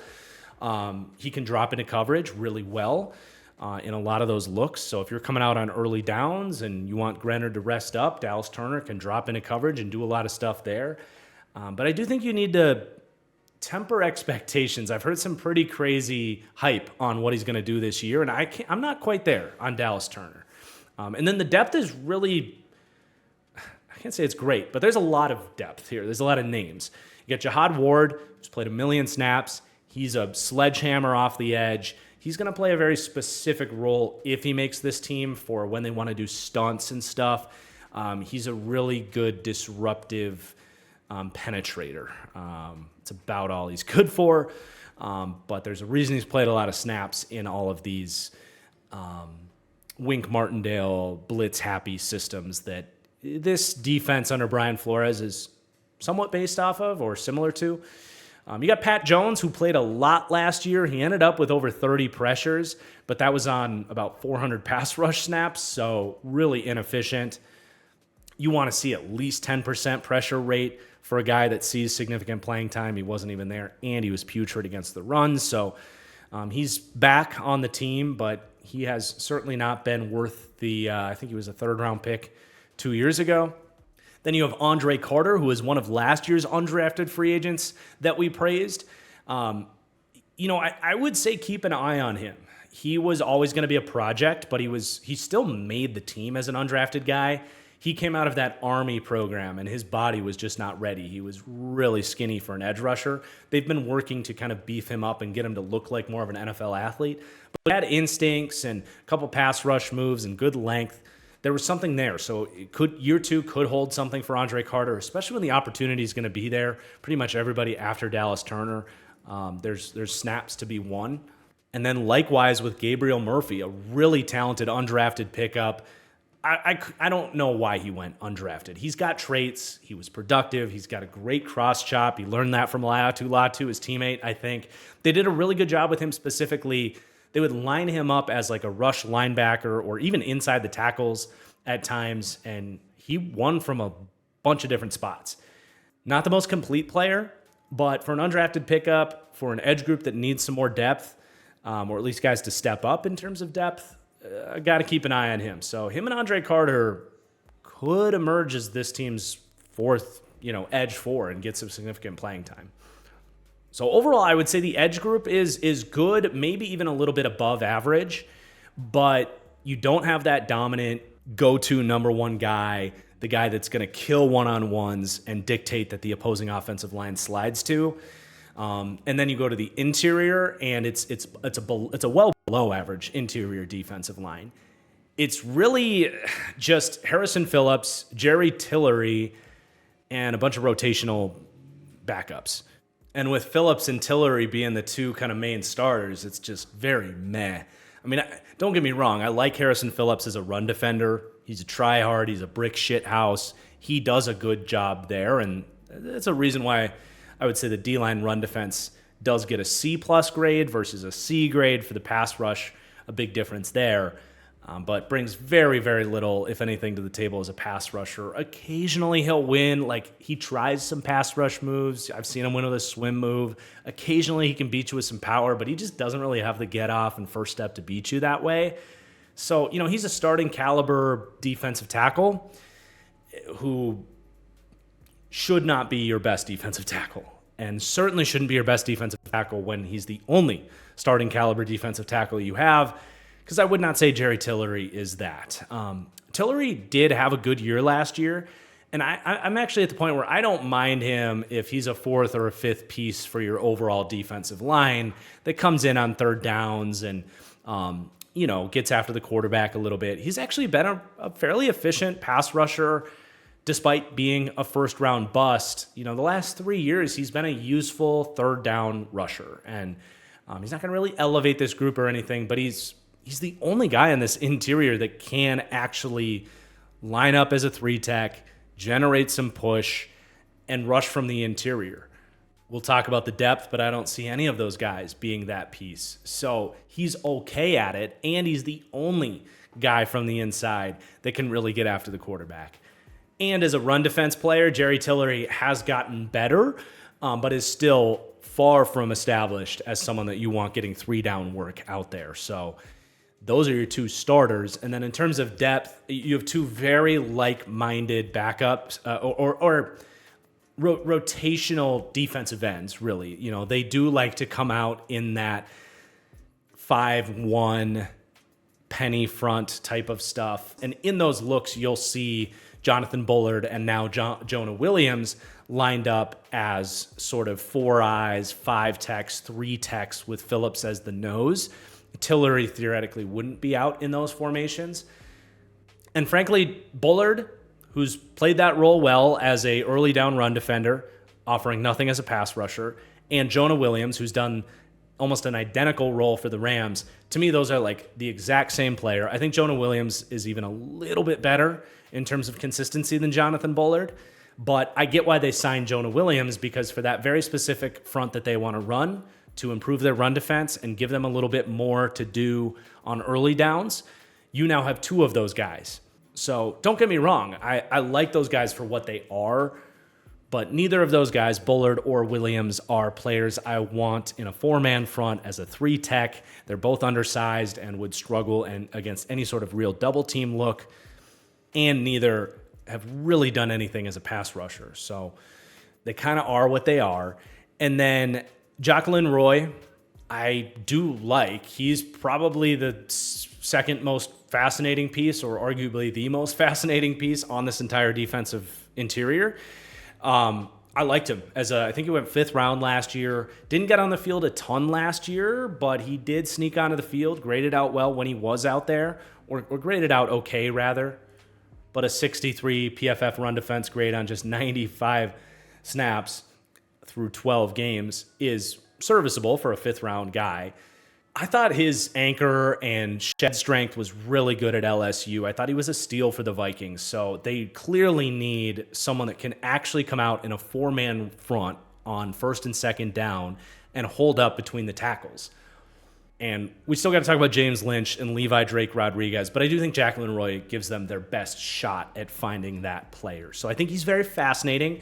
If he could take a big step up, I think this front could be much more versatile. They can do the penny front stuff that they want, but they can also just come out in a 4-man front and be a little bit more traditional when they want to, instead of leaning on the scheme so much all the time. So he's a good player, especially in terms of run defense, just has to prove it. So he's a very promising player, especially in terms of run defense. And then he got James Lynch, missed all of last season after a very good 2022 season against the run. He's been a very interesting follow because he came out of Baylor, played almost exclusively edge for them in one of those weird 3-3-5 college-y defenses, was a hyper-productive pass rusher from that formation, but not the best run defender. And in the pros, he basically didn't do much his rookie year, and then year 2 was actually a very capable run defender for the Vikings. And then he tore his ACL before the season started last year. So I don't want to just write him off. I could see Flores liking his versatility as well. Hell, I would even go as far as saying he reminds me of Zach Sealer, who obviously broke out under Brian Flores for the Dolphins. Just in terms of, Sealer was a 7th round pick, took a long time to kind of emerge. I'm not saying that's going to happen on James Lynch, but another guy to certainly keep an eye on there. But right now, kind of listed, buried on the depth chart, and is a bit of an afterthought. But Flores hasn't really coached him yet either, right? So we'll see there. And then they draft Levi Drake Rodriguez, full disclosure. I didn't get to him coming out. So 7th round pick, anything they could get from him is house money. For what it's worth, as we just broke down, their depth is actually very fascinating. There's a lot of guys coming off the bench that will have useful roles and have the eyes on them as some guys that have breakout potential. There's a world where this turns into really deep, fun rotation, but the lack of upside and starters on the interior is a massive eyesore right now. Pair that with the lack of a true number one, numbers changer off the edge, and that's how you end up with the 26th overall defensive line. They rank towards the bottom in pass rush, 25th to 29th. Now, obviously, Brian Flores and his scheme and the A grade we gave this team for defensive coaching is going to compensate for some of that stuff with all the blitzes and games that they can run. But just in terms of the personnel, it does rank towards the bottom there for pass rush. And then the run defense for this D-line is much more league average. They're in that big group of solid, it's a solid cluster of guys ranking 14th to 23rd in the league for run support. Let's talk some linebackers here. This is a fascinating linebacker room, and I do include Josh Metellus as a part of this conversation. I was breaking it down. 51% of his snaps last year came as some form of registered linebacker. So he has to be a part of the equation here for these grades. Overall, they came out 21st for overall. Ultimately, they came out 21st for overall linebacker grade. Very good for coverage, 8th to 11th. And then 22nd to 26th for linebacker run defense. So it's more of a coverage-oriented group that's okay against the run.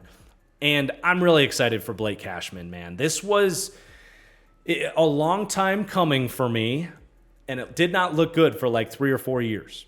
But one of my big draft takes that year, I was just kind of getting going as a draft analyst, but I said Blake Cashman was a first-round caliber prospect, and I had him right up next to Devin White and Devin Bush in that draft class. Both guys went top 10 in that draft. And then Blake Cashman fell to like the 5th round because little did I know he had like degenerative shoulder injury issues that basically prevented him from ever getting on the field for the Jets because he was always banged up.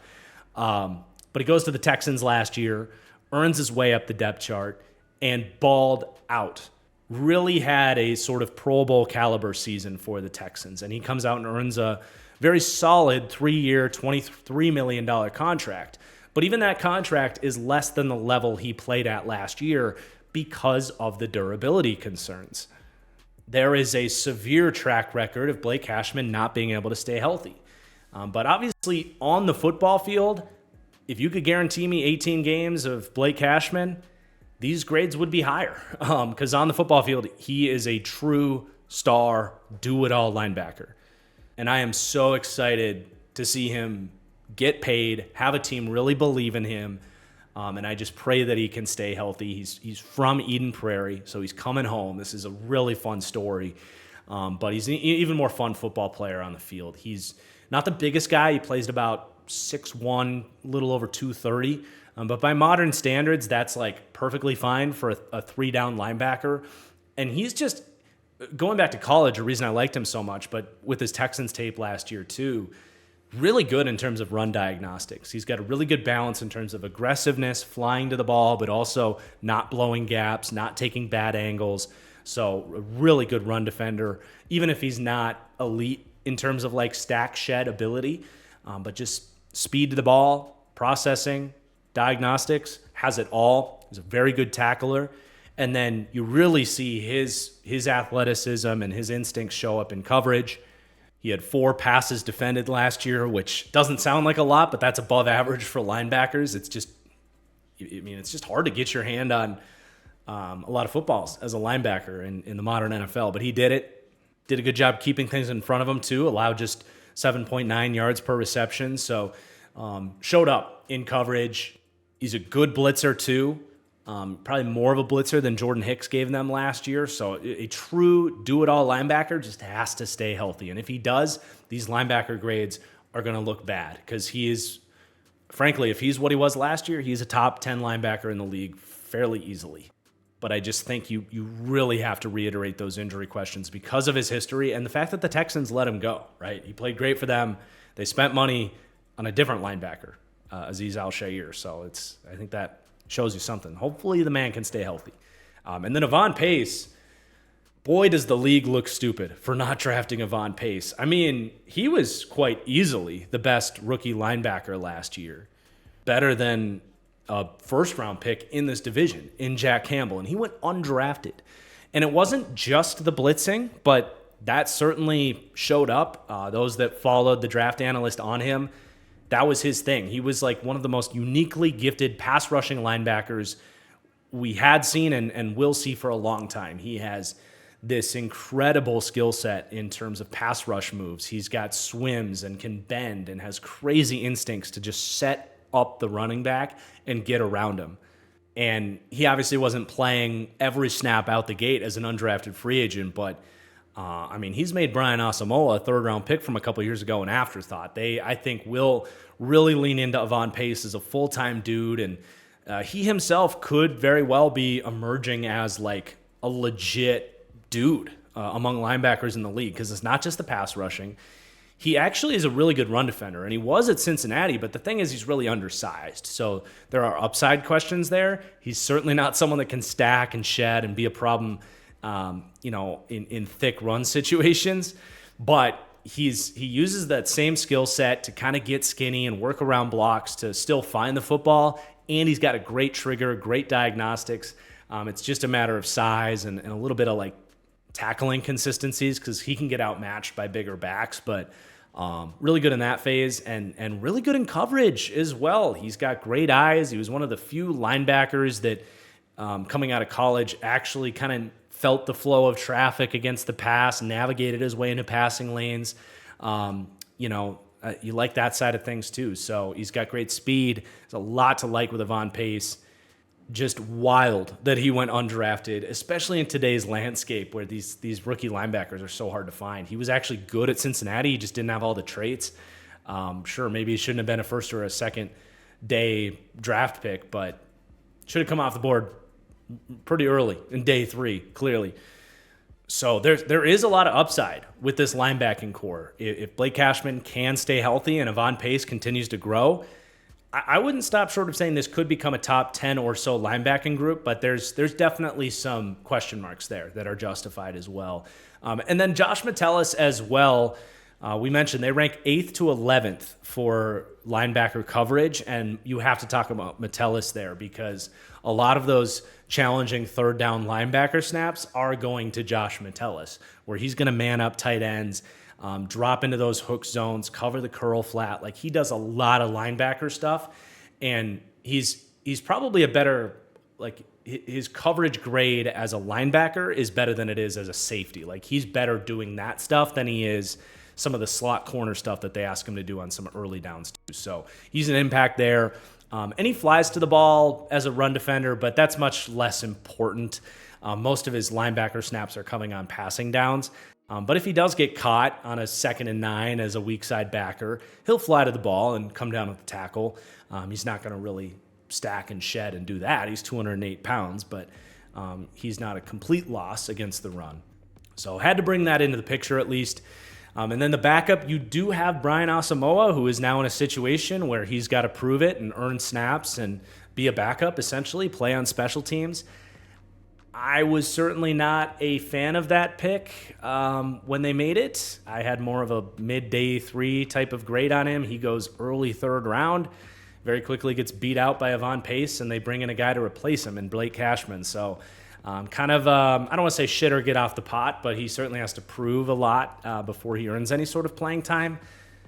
He's more of an athlete at this point in time, okay in coverage, but he's still a nice backup to have and would be interesting if he did have to play in the event of injury, what he had learned in his time as a backup. And then Kamu Grugier-Hill is played a lot, but he's more of just a backup, and as we mentioned off the top, an interesting special teamer because he can kick. I think they should experiment with him as the kickoff guy if he's got enough of a boot for it. But it is a very good room. As far as linebackers go, this is a group that can actually help this defense. I'm not going to go as far as saying they truly elevate the defense, at least not yet. I think they have the upside to be one of those top 10 groups that makes a real difference. But it's a really good to solid group. I like how they deploy these guys. You got a variety of skill sets, and should be a fun group to watch. But then you get to the secondary, and I'm not going to lie, there are questions here. There's a lot of different conversations to have, and they don't rank out that great here. They rank 24th to 28th in secondary. They had questions heading into the year last year. They haven't been able to add too much to this group this year. Of course, the tragic loss of Kyrie Jackson didn't help, but they played okay last year, but they still have some questions. And what is nice is they do rank with an elite run support grade. Just getting that out the gate now because we're going to talk about how good some of these specific players are against the run. So this is a defense that gets pretty significant help to their run defense from the 3rd level. But this is such a unique conversation. As we mentioned, this is actually a 3-safety base defense. At least it was last year, and I am fully anticipating that that's what it's going to look like again. I mentioned earlier in the video, the Vikings were the only team where they had 3 safeties play over 1,000 snaps. 99% for Cam Bynum, 98 for Harrison Smith, 94 for Josh Metellus. So for that reason, the safeties are more important than any secondary in the league, almost inarguably. And I want to start this conversation with the safeties and then talk about the corners. So Cam Bynum, to me, is their most complete safety at this point in time. He's the guy, if they want to just come out single high and run cover 3 without too much disguise, he's the guy with the range, the guy that should be playing the single deep 3rd. He's got good ball skills on the back end, had some really nice interceptions last year, has done a very valiant job as well for a converted corner. He played outside corner at Cal, but just doesn't have great top speed for outside corner. But he's done a really good job at becoming a better tackler, or at least proving that he can be there's a difference between being a good tackling corner and being a good tackling safety. He triggers against the run, he gets there on time, and then, he's a versatile coverage player. He's not like an elite, rangy guy in the back end. He's not elite man-to-man, but he can do a little bit of everything with that corner background and has really settled in and done a good job. And he's held off former first-round pick Lewis Seen from this role, which might be the most impressive thing to say about him. You can make an argument he's the best player in this secondary for sure.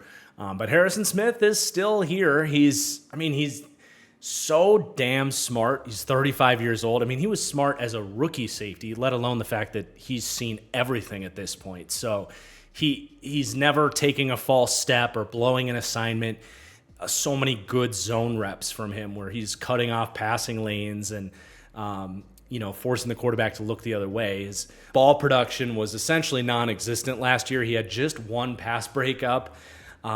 And part of that was, so often he would step into the right spot, cut off a route in zone coverage, force the quarterback to look elsewhere. But there were times as well where you could tell he's just not quite able to get there on time in a way that he would have been able to 4 or 5 years ago. So he's still a good coverage player, but not what he used to be.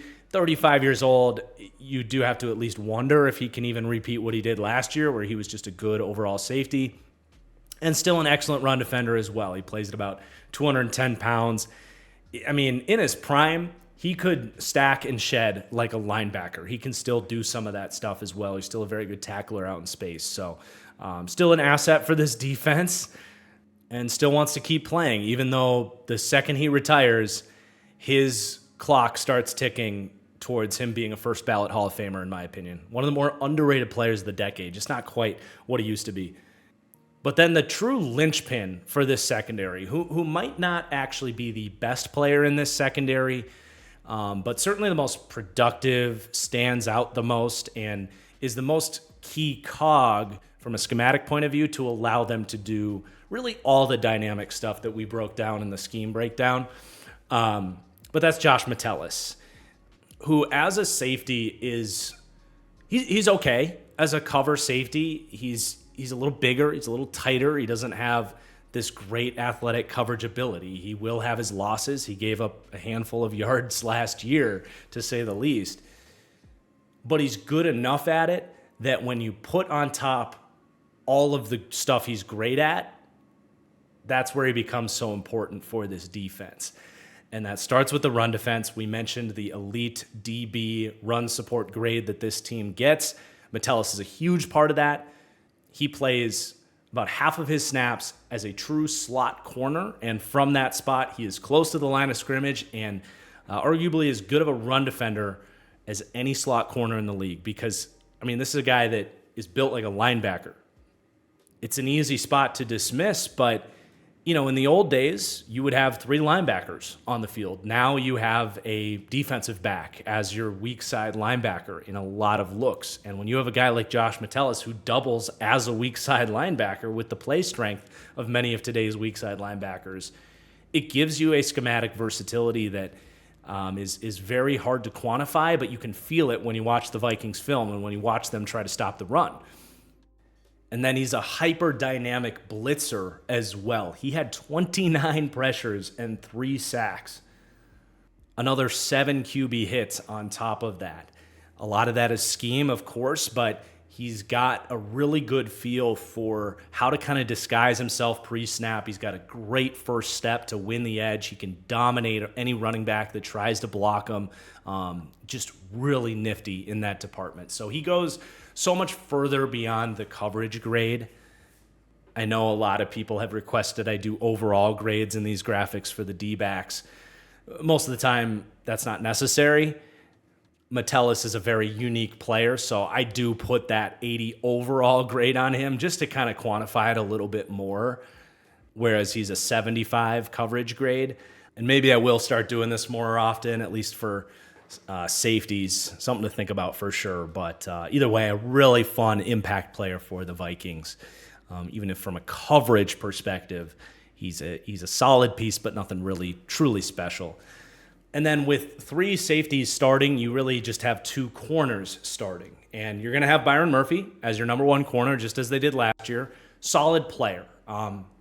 There's not a ton to add on him. He's undersized. He's not the fastest guy, but he's quick twitch. He's scrappy. He's smart in zone coverage. He's got decent ball skills. He'll stick his head in there against the run. He's a good player. Ideally, he'd be your 2nd or 3rd best corner, and they're stuck with him as their number 1. When he's put in a number 1 corner situation, he's going to have a lot of ups and downs. He's going to give up a lot of yards because that's just not who he is. He's going to end up having to guard the game's best wide receivers week in, week out, and it's just not putting Byron Murphy in an advantageous spot for his skill set.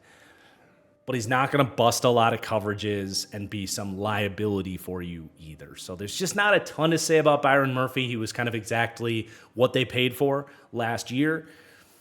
And then they're hoping Shaq Griffin can be something what they paid for this year. They gave him a 1-year, $4 million deal. So nothing special, but that's, they're expecting him to play. And that's why I list him as CB2. Arif, I think I asked him before I even recorded with him, like, who's CB2? He's like, it should be Shaq Griffin. So, that can change, but at least right now and probably heading into week 1, they'll go with Shaq. And I think that's okay. I think that's a better floor from what they had last year. He's had a harder time staying healthy. He's bounced around teams. He's had a hard time sticking anywhere, but I do think he's a good fit. He makes sense. He brings more of a speed and length profile that Byron Murphy doesn't have, so they might be able to play the matchups a little bit more in that way. He's a little tight, doesn't have the quickest feet, doesn't have the most incredible zone eyes or anything like that, so he's inconsistent in his own right, but I think he's a better player than basically how the NFL has treated him the last year or so, where he's been cut and released and moved around and turned into this random journeyman. I think if given the opportunity, he can hold up as a decent number 2 corner, assuming he can stay healthy. So a decent enough signing. Not going to elevate this group, but I think, again, gives them a decent enough floor there.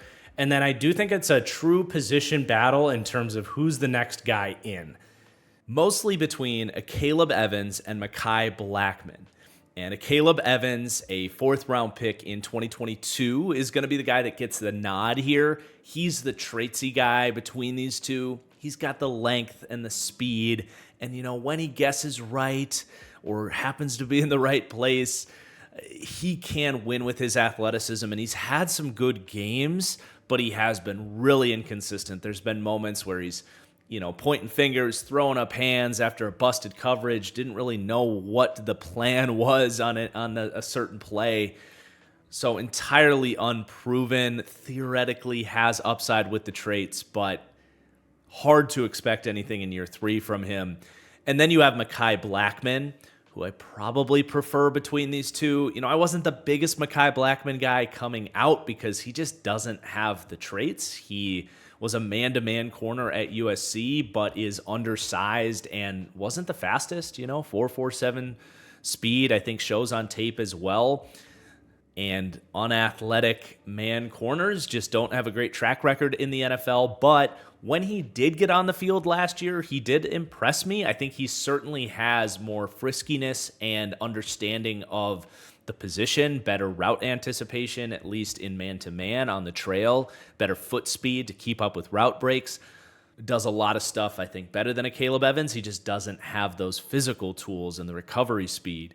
I do think what maybe held Blackman back from getting on the field more last year is the lack of zone IQ, which is something that can develop in time and probably would need to be something that comes along this year if he's going to fully win this position battle. I think when Flores kind of handpicked him in the draft, he expected to call more man coverage as he's done throughout his history, but he had this kind of schematic overhaul and ended up calling a lot more zone, and I think that kept Blackman off the field a little bit more. Ultimately, I'm not particularly optimistic about either of these guys, and they both together kind of contribute to the secondary not ranking all that great. Again, they came in 24th to 28th. maybe the nicest thing you can say here is neither are true starters. It's a testament to how Flores schemes around the lack of cornerback talent. And they will be able to pick their matchups here as well because these guys come in off the bench on certain dime packages. Depending on the matchups or what types of coverages Flores wants to call, he will be in a spot where he could put these guys theoretically in the best position to succeed. And ultimately, we might just get a rotation between these two guys just to get through the season and kind of reinvest in that cornerback spot because, of course, they looked at Kyrie Jackson being in this crazy, traitsy, high upside corner and had expectations for him to come in and compete and bring some upside to this room that they don't feel like they maybe have right now.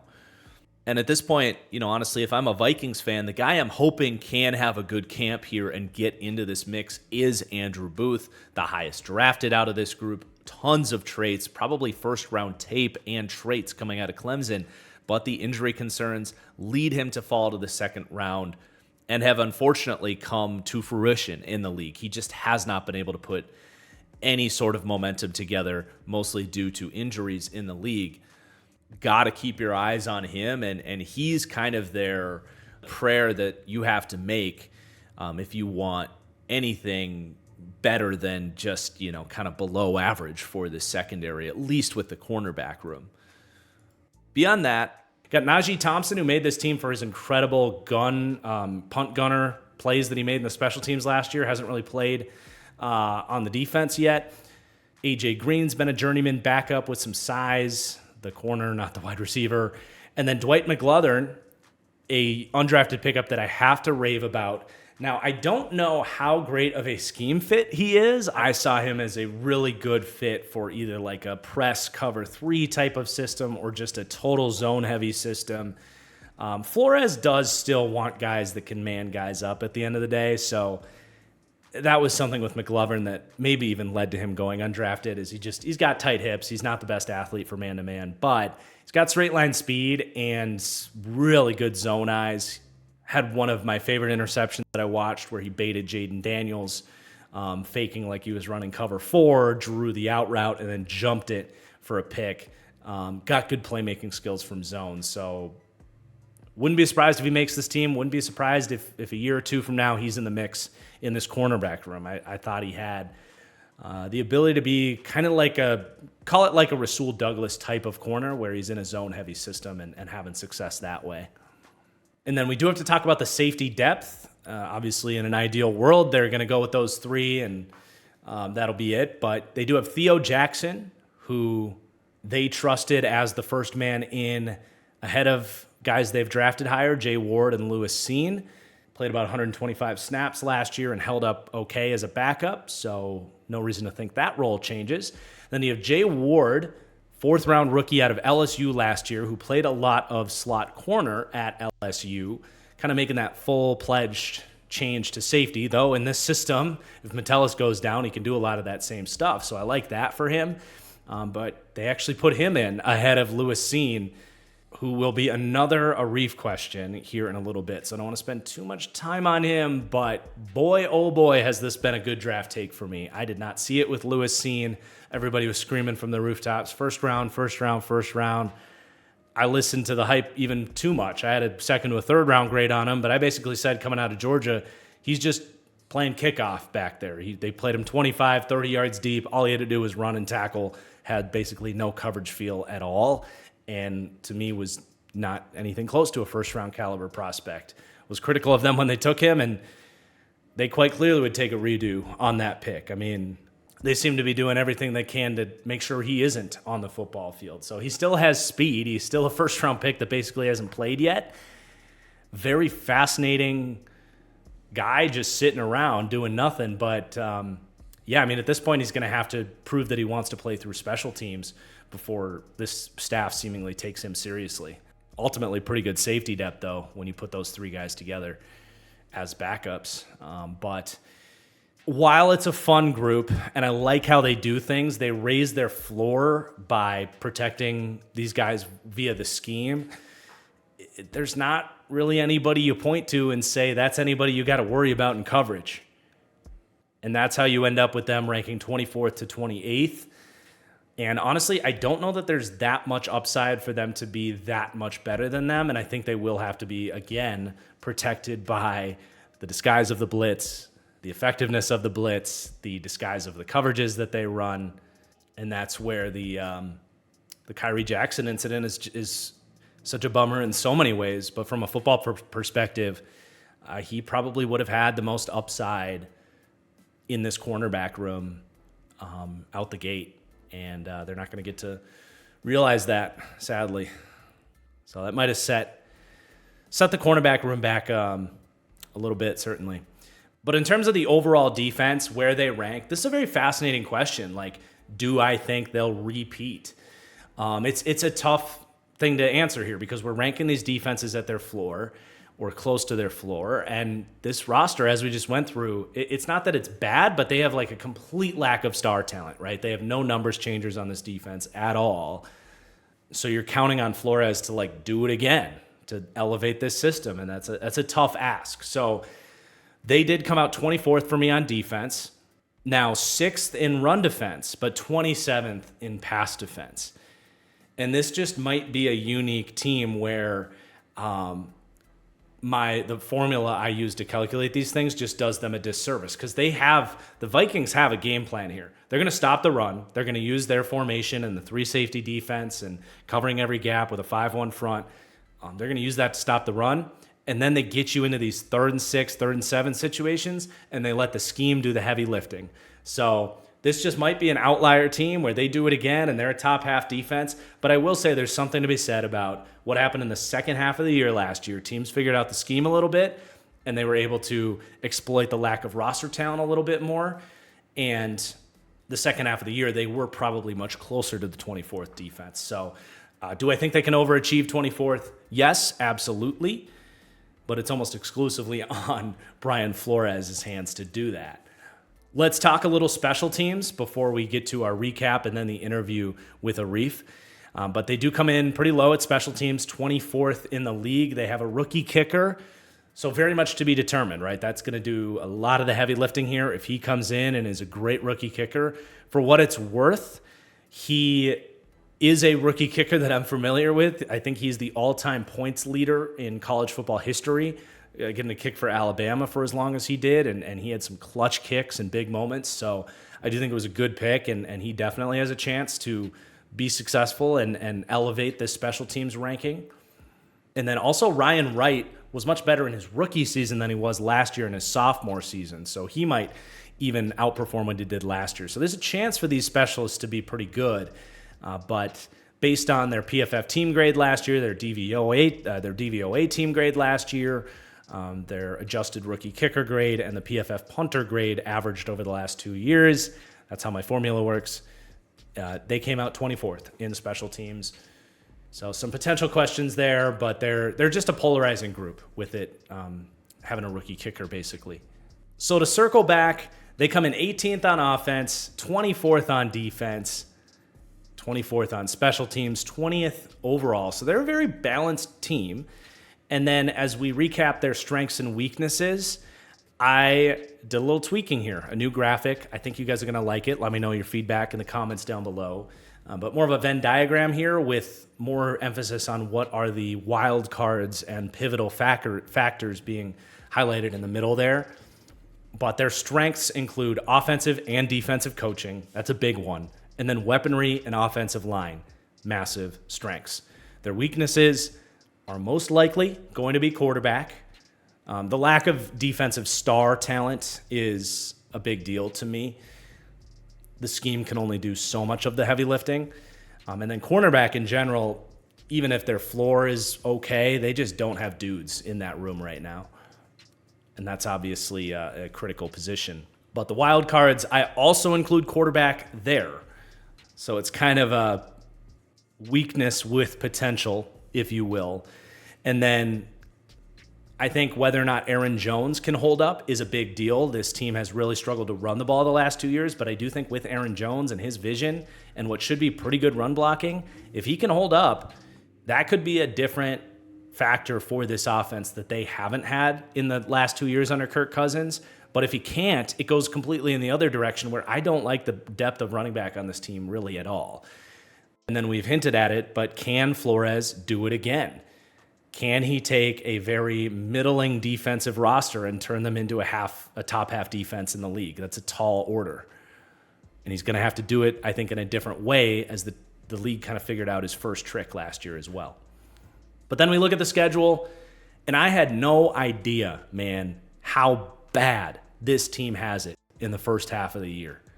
Jesus Christ. I mean, they better win week 1 at the New York Giants because the NFL is diabolical for giving them this. They got the Niners. They got the Texans. At least they're at home, but they'll be big underdogs in those 2 games. They got to go to Green Bay. They have to host Aaron Rodgers and the Jets. At least the NFL was kind enough to give them a bye week before they have to host Detroit and go to the Rams. I mean, come on. It would be a miracle for them to go 3-4 in that stretch. Now, it does lighten up a little bit. They have a stretch of winnable games. They get the Colts at home, but the Colts are a good team. They haven't been revealed yet in this series. At Jacksonville, at Tennessee. I wish a couple of those were home games that were more locks for them. I think they'll be underdogs at Jacksonville and favorites in Nashville, but certainly not easy wins. At Chicago, I think they'll be underdogs in. Winnable, but not easy. Their easiest stretch is a 3-game homestand, Arizona, Atlanta, Chicago, when their season might be over at that point. Those are good teams, but winnable games. That Kirk Cousins reunion will be fun, week 14. And then it gets hard again. At Seattle, Green Bay at home, and at Detroit. So I don't want to say mail it in. The Vikings are not making the playoffs, but I really had no idea that their schedule was this bad. And that might be the nail in their coffin in terms of like, this is definitely a transition season. I will say, though, like if they get surprisingly good quarterback play, they're going to be a really good football team. And that means they're going to be more competitive in some of these games. But until we know what they're getting at quarterback, that's just not something we can project right now. So needless to say, I'm not betting the over on the Vikings, not with this schedule. Not to say I would bet the under. If you made me bet, I think I'd have to go under just looking at the schedule. You know, before looking at the schedule, I was thinking 8-9 wins, maybe in the mix for the playoffs, depending on how things go. But it's tough. It's really tough. And then I will say, getting a second look at this, at the Giants week 1, with now Brian Burns, Dexter Lawrence, who's given this team fits, plus Thibodeau, week 1 at the Giants. That's not going to be a friendly environment for Sam Darnold. Then you got the Niners with Bosa and company. The Texans, Daniil Hunter revenge game and an improved defensive line with Nico Autry now as well. At the Packers, theoretically should be a much better defense and pass rush this year without Joe Barry there. And then the Jets, who might be the best defense in the league. The Jets might get a chance there before the bye week to put the final nail in Sam Darnold's career. And seeing those first 5 games against those defenses, not exactly a ringing endorsement of my Sam Darnold take. And if you want a most likely projection for this team, I think it's a 1-4 start. J.J. McCarthy takes over week 7, and then they get into sort of, let's try and compete, but let's see what J.J. McCarthy can do.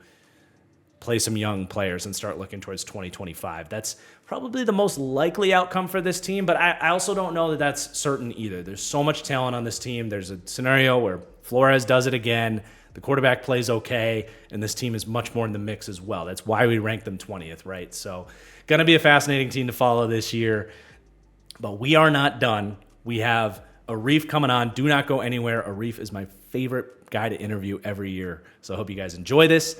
Let's roll it. And now, for yet another year, we get to welcome Arif Hasan back to the Vikings Deep Dive. Arif, I do promise you, I know you're one that can hold a grudge from time to time. I did not move to North Carolina just to get away from you. That was only one of the reasons. Yeah, well, I kept on bothering you for us to hang out. Now I can figure out, that we don't have to actually do that. So I think it's a win for both of us. Well, now I'm closer to Mobile, so I'll just have to wait till we see each other in Mobile. You know, we lived in Minnesota together our whole life, and now, you know, we only see each other in Mobile, but That's just how it goes, you know. yeah. Well, awesome. We're super excited to have you. Let's talk some quarterbacks, man. This is the big question. Obviously, for the Vikings, it's like, what the hell kind of quarterback player are they going to get? And the first question for me is like, week one, Darnold or JJ McCarthy. So you're very close to the team. I first want to hear like your, you know, beat writer, safe play, like this is who's probably going to start. And then I want to get your like actual takes on this. Sure, yeah. The beat writer safe play is, you know, the Vikings, as always, you know, are committed to starting the best player week one.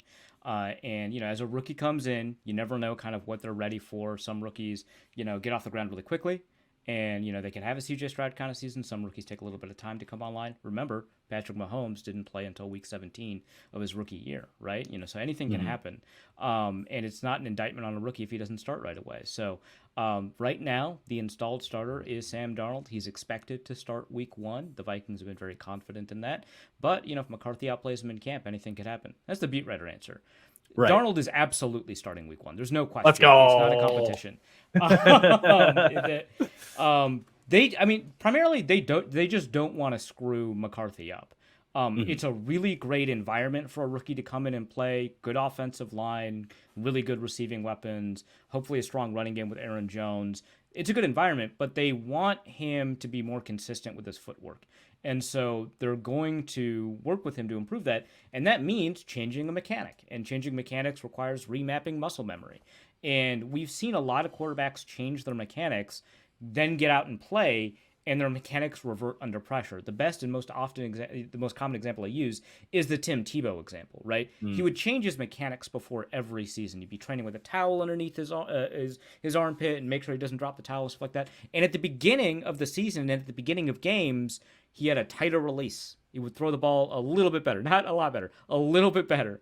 And then he's under pressure and the ball goes wild, right? Or late in the season, he doesn't even start games like that. And so your mechanics degrade because your brain, in response to a lot of stimuli, is reverting to the stuff that it's familiar with so it can execute the task that you're trying to execute. That's just what it is. Human nature. Neuroscience, right? Yeah. The Vikings are very cognizant of this fact, and they know that if they attempt to change this guy's mechanics and they don't, install them with enough repetition without exposing him to too much pressure or panic scenarios, that they can produce the quarterback that they saw in him when they were scouting him, as opposed to produce the quarterback that he is now. So they could lose 3 weeks in a row and it wouldn't change, I think, anything. I think they want Sam Darnold out there because the goal is to win a Super Bowl. And that's not going to happen with McCarthy or Darnold this year, right? Yeah. So it's going to happen eventually, hopefully. And to do that, you need your best possible quarterback scenario. And it's McCarthy sitting and developing. Yeah. So with that, in your opinion, is that a full season sit? Is it a 2-month sit? Like, let's say Darnold is struggling and they're losing and they feel like McCarthy might be better. Do you think they'd be willing to put him in like week 6 after the bye week, or do you think, they'll actually just sit him all year? I think it's a fair and open question. I think given especially who they're playing the first 5 weeks, the fact that the week 6 bye occurs after a good slate of their good opponents, it's almost set up like to a T for like how this is supposed to play. I was just looking at that. I was like, it's a gauntlet, and then the week 6 bye. Like they're probably going to be 1-4, and then right, exactly.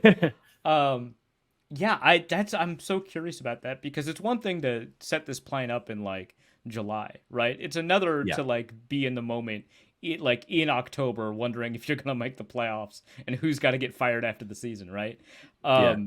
With that, environment in mind, I could totally see them, switching to McCarthy. But I think that thing about making sure that everything is mapped correctly, a process that started essentially immediately after they drafted him in late April, early May, that process is going to, take a little bit of time. And I think that if they've got like nerves of steel and they're really committed to making sure that that process plays out, that's like a week 10 thing, not a week 5 thing at best. Right. And so I would say you're probably going to wait. There's a reason Nick Mullins is on the roster, right? it's to make sure that there's a veteran they can turn to in case Darnold gets hurt or gets mono. Who knows, right? Anything can happen. but Abducted by ghosts. yeah, right. The problems that Darnold has historically faced. Yeah, anything can happen. But I think that the Nick Mullins is on the roster to make sure that they don't have to revert to McCarthy in that scenario. So they're in an interesting spot where the injury replacement during games is going to be Mullins, but a starter change is going to be McCarthy, right? Like that's probably how it's all going to play out. But from a mental standpoint, McCarthy should be ready to play basically now. It's really just kind of the physical everything that they're making sure is all on point. Yeah, that all makes sense. So where did you kind of stack up JJ McCarthy? I don't know if you dove in and like put together your own QB rankings. I know you have the consensus board, but did you have a QB ranking on him or? Like an informal one, and obviously I watched all of these guys just so that whoever the Vikings drafted, I could speak about them. But I didn't put out my own rankings because I didn't do enough work on everybody for me to feel comfortable. Then also I can just retreat to the consensus board. It's so easy. Once you get the consensus board out there, you're like, that's what they said. So yeah, it's my concensus board when don't it's shoot right, the messenger. And it's the consensus board when it's wrong, right? Mm-hmm. No, McCarthy I did have as like the fourth quarterback, which I don't think is particularly controversial. I had Caleb Williams number one. I didn't want to screw around with that. A lot of people had Drake May. It's like, actually, Drake May is number one. Nah, it's Caleb Williams. He's great. It's Caleb. And then I had Drake May and then Jaden Daniels. I did switch Daniels and May around a lot. So, whatever my final ranking was, I think I had May ahead of Daniels, but it was pretty close. I hadn't seen the New York Giants clip yet. Maybe that would have changed my mind. But then I had McCarthy after all of that, and then well ahead of Penix and Nix. So, those were both surprises to me. Well, so you were pretty happy. After a while, the Knicks one wasn't a huge surprise, but yeah, but you were pretty happy that that's kind of how they settled in, was him at 11. Yeah, and I thought the attempt to trade up for May, and I'm pretty confident everyone agrees that it was May, was smart, and I'm glad that they attempted to do that. I'm glad that they were really cognizant about the fact that there is a possibility of overpaying, and they made sure they didn't do that. And so I think that they ended up in a pretty reasonable scenario for themselves. But yeah, I liked both the attempt to move up, and I liked that they stuck to their guns at 11 and drafted McCarthy. I don't love that they moved up to 23 before the draft, assuming they could use that to move up to 3 or 4. They were wrong, right? And I don't love that they were wrong about that, and they overpaid in order to do that. But after that had happened, I think the way that played out, they did pretty well. Yeah. Okay. So I do have to bring up the Jordan Addison situation. We don't have to get too far into it. I already went in pretty hard on drunk driving on this deep dive, but obviously reiterating the point, do not drink and drive, people. But just from like a, following the situation, is there any situation where Jordan Addison faces suspension and misses games this year for this recent situation? Yeah, I think there is. It's really dependent on the NFL and how quickly they act. I don't think the Vikings are going to do this on their own or get ahead of the NFL or do a suspension. Occasionally, teams will do their own suspension ahead of the NFL, and it, by necessity, has to be harsher than what the NFL imposes. Yeah. But it's pretty rare for teams to do that. And the Vikings are in a spot where I don't think that they want to cripple themselves more than they have to. It's very like, what helps us kind of thing. So obviously, the optics are really awful after, what happened to Kyrie Jackson 6 days prior to the arrest. Similar situation where a driver under the influence, allegedly, it's under investigation, caused the death of Kyrie Jackson and 2 of the other people in the car. For that to happen, for Jordan Addison to be arrested under suspicion of DUI after being found on the highway, just like asleep, parked in a car. Right. It's I mean, there's a lot of things. One, it's deeply embarrassing for the organization. But 2, it's like offensive, right? So it looks bad if they don't do anything and he plays week 1, but I think that they will defer to the NFL on a lot of these things. It was easy last year when he got caught speeding alone on a highway at night for them to be like, yeah, I mean, his dog, I guess, but also he's young and stupid. This you can't. None of that works for this, right? There's been some reporting. Ben Gessling over at ESPN, or not ESPN, he used to work for ESPN. Star Tribune was on KFan, said, that there is a lot of suspicion that it is marijuana related, and maybe he had an edible before he started driving, and he kicked in a lot sooner. Which, who among us? But normally I'm not driving, but Right. but it kicked in a lot sooner. And he was potentially on the way to LAX airport, so he could be what I have heard a couple of my friends do. Not going to rat him out, where they have an edible before they get to the airport, and then it kicks in while they're on the plane. That's a thing that people do. Again, they're not like driving, so it's none of this is an excuse, nor is it normalization. Don't be doing that kind of thing. But that could have been the approach. I don't know if that context changes anything for any listeners, but that could have been the approach if that's information that's useful. So maybe this is a guy that does not seem to be very aware. Very soon, I think it may have been before the news broke, but obviously after the arrest, that he posted an Instagram story of him holding like an old fashioned or some other cocktail. And then the story broke, and that's his Instagram story. And Jesus, he gets called out for it. He deletes the story, and then he deletes all the Vikings related stuff on his social media. And it's like, I mean, I don't say this a lot. I'm very sympathetic to players, but like, grow up, Yeah, no, for sure. Come on, man. But yeah, from an on the field perspective, I don't expect very much of this. I think the NFL at some point is going to lay down a punishment, but they want an investigation from law enforcement to at least proceed. I don't know, conclude, but at least proceed before they do that. And then maybe he'll miss games later in the season, right? We'll see. Sure. But I think probably we're just not going to know. Yeah, I mean, you have to do something really bad, like going out for a coin toss when you're not a team captain for your own team to suspend you. I mean, you have to do something serious like that.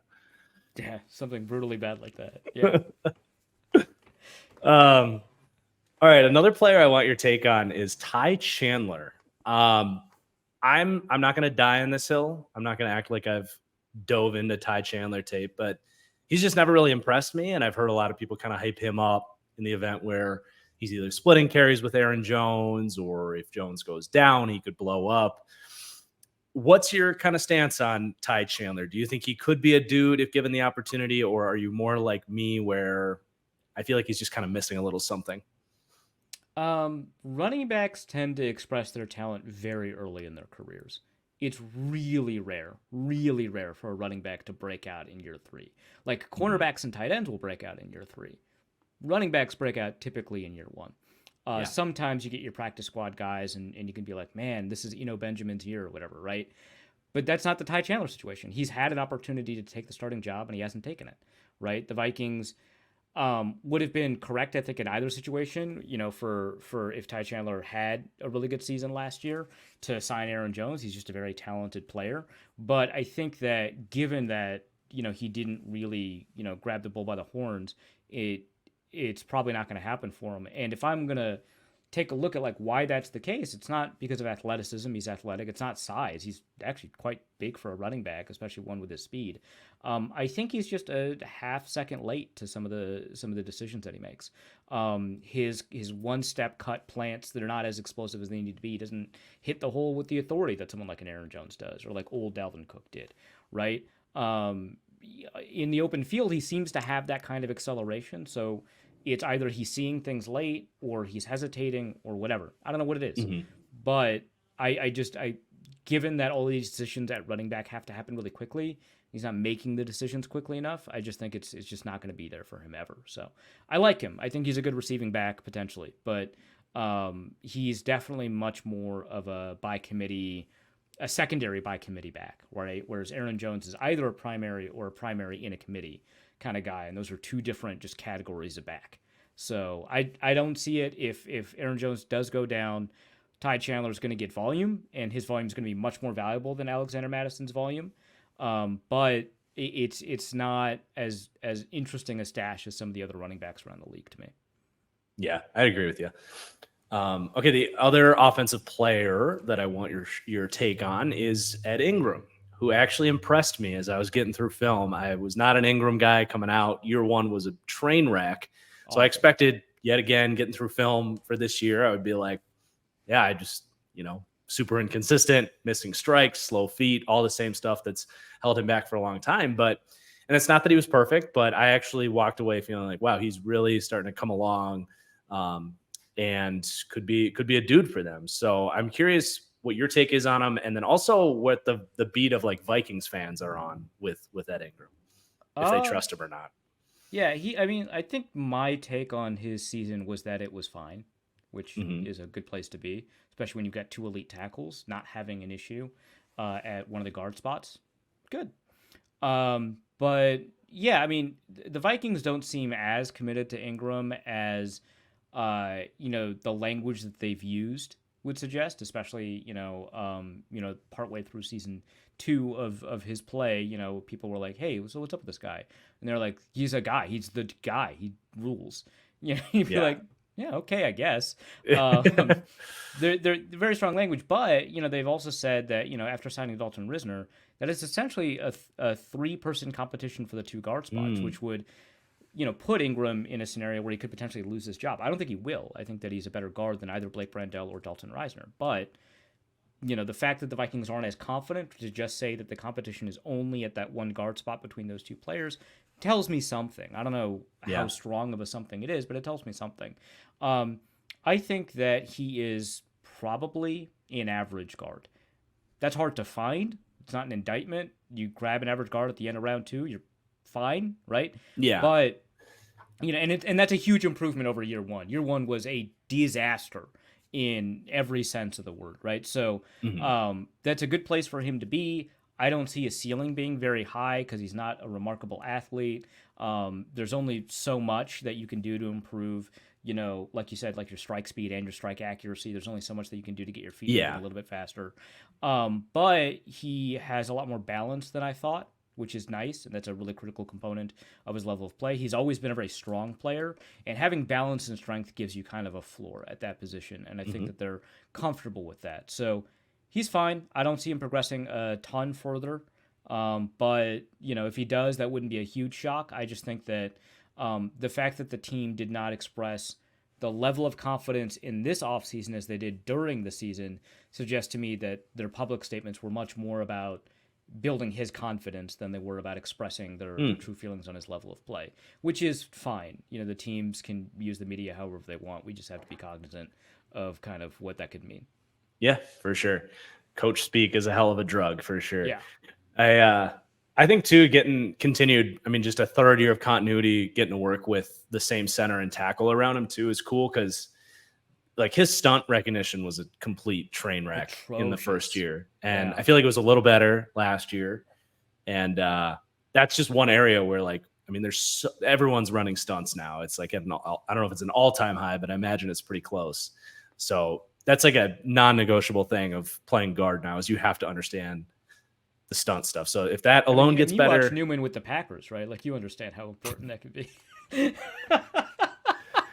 I could have gone out there and it would have been about the same thing as Josh Newman or Royce Newman. Yeah. Gosh. The Packers are so weird because they either nail the O-line picks, or it's like we're taking Myers over Creed Humphrey or Royce Newman in the 4th round. It's like there's no in between. It's just a complete disaster or amazing Zach Tom franchise right tackle in the 4th round. Yeah. It's funny. All right, I got a couple defensive questions for you. Yeah. This cornerback room and just the way they play their secondary is very interesting. And I asked you a little bit about this before we ever recorded, just so I could get it straight.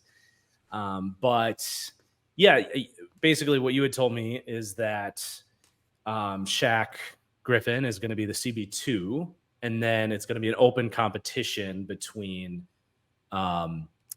Evans and Blackman. So do you anticipate that changing throughout the year goes on? And who do you think is better, I guess, between Blackman and Evans? And who do you think wins that job? Yeah, I do anticipate that changing as the year goes on, because I think Griffin has lost the juice, right? He's no longer the player that he was. And Evans has a pretty high ceiling, and so he can continue to improve. In fact, it could even change in camp, but they have been pretty clear that at the moment Griffin is the starting cornerback in 2 cornerback sets. And they're going to play a lot more 2 cornerback than a lot of people do because their 5th defensive back is Josh Metellus. So when they're in nickel, it's not another corner, it's another safety. So it is an important distinction. But I do think that there is a possibility that Evans outplays Griffin in camp and takes that job. But I think the much stronger likelihood is that Evans and Blackman are competing for the 3rd spot. So if Evans wins that 3rd spot, Byron Murphy kicks inside. If Blackman wins the 3rd spot, Byron Murphy stays on the outside, Blackman plays in the slot. So they're not even directly competing with each other, right? It's really just, is Byron Murphy what's the difference between Byron Murphy in the slot versus Blackman versus Byron Murphy in the outside with Evans? It's a weird indirect competition. Between all of them, I would say, I'm more optimistic on Evans than a lot of people are, so, keep that in mind. I would say Evans probably has a little bit of a better lock on that spot because they really, really want Murphy on the inside. And also I do think that entering year 3, Evans is in a spot where that cornerback development curve that we're really used to seeing in Minnesota anyway, where a lot of these cornerbacks that hit their stride in year 3, that's kind of where he's at. He's been very inconsistent. I think a lot of that has to do with injuries, specifically concussions that he suffered. And if he can get back on track, I think that spot is going to be relatively much easier for him to win. Whereas with Blackman's issues, some of them are irresolvable, like size, like he's just a tiny dude, right? There's not a ton you could do about that. And some of them are just like, I don't know if your eyes are slow, if you're learning the playbook. Like, I don't know which one it is. But, if it's the playbook, maybe that's going to get resolved this year. If it's the eyes, I don't know. So I think that the way that he's played suggests to me that there's the things that he has to work on are much more difficult to resolve. He could take the next step and outcompete Evans, and that's fine. But I think that for Evans, the stuff that he has to work on is stuff that he has shown that he can do. He just has to do it more consistently, which gives me a little bit more confidence. Okay. And then the other 2 interesting players in the secondary are a couple of highly drafted guys from the 2022 class. Lewis Cine and Andrew Booth. Famously disastrous class, yeah. Yes. I mean, the way I had pre-written this question is, are those 2 guys just dead to the Vikings at this point, or? Yeah, I mean, on the Minnesota Football Party, one of the podcasts I'm on pretty regularly, twice a week, Locked On Minnesota. Check it out. We discussed Lewis Cine. We were like, could the Vikings trade him? And one of the things that we were thinking about is like, does he have trade value? Who would trade for him? What are you going to trade for him? And so we got to the point where we're like, well, maybe it's like the Jesse Davis trade. They traded Jesse Davis to the Steelers last year after he was competing for the starting guard spot. And it was like a 7th round pick for a 6th round pick in 2 years, right? It was like the lowest possible pick swap you could imagine. And that's kind of where I see Lewis Cine's trade value in an optimistic scenario. Otherwise, he just could get cut. Well, where he's going to be. Who's going to trade for him is Howie Roseman. I was about to say he seems like an Eagle, right? Like, well, yeah. I mean, they have the entire Georgia defense, and that's a total Howie Roseman trade. It's just the big name, like 2026 7th round pick for Lewis Cine. Yeah, I mean, I think the Vikings would be very happy with that. But the thing is, when he showed up his rookie year, and he didn't get to compete for the starting safety spot, Cameron Bynum, like when they drafted him, they were like, yeah, we expect him to start at safety. They didn't say that, but you know how it is, right? Yeah, first round pick. First round pick. The guy that was playing there was a 5th round pick that played all right. They basically were like, this is what we envisioned for him. They did a whole film room. They're like, this is how he's going to play next to Harrison Smith. It's going to be great. And then you get to camp, and the guy is like, not 2nd on the depth chart, not 3rd on the depth chart, but like 4th.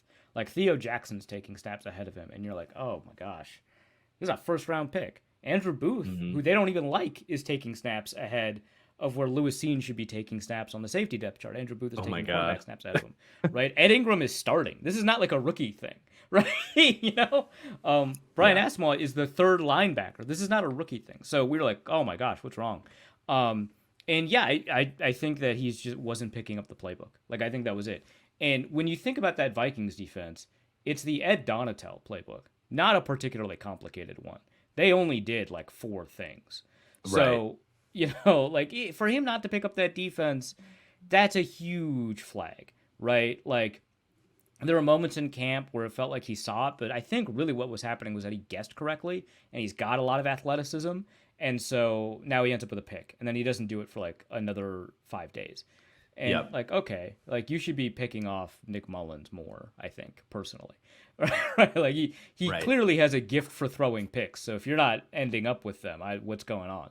So I don't think there's much there for Lewisine. Andrew Booth is just a guy that, sometimes he'll show up and he'll flash and you see it and you get an understanding and then he gets hurt. You're like, okay, well, fine. And then sometimes he doesn't even play all that well when he's healthy, allegedly healthy. Maybe he's hiding an injury. If I were him, I'd be hiding injuries, right? So I don't know.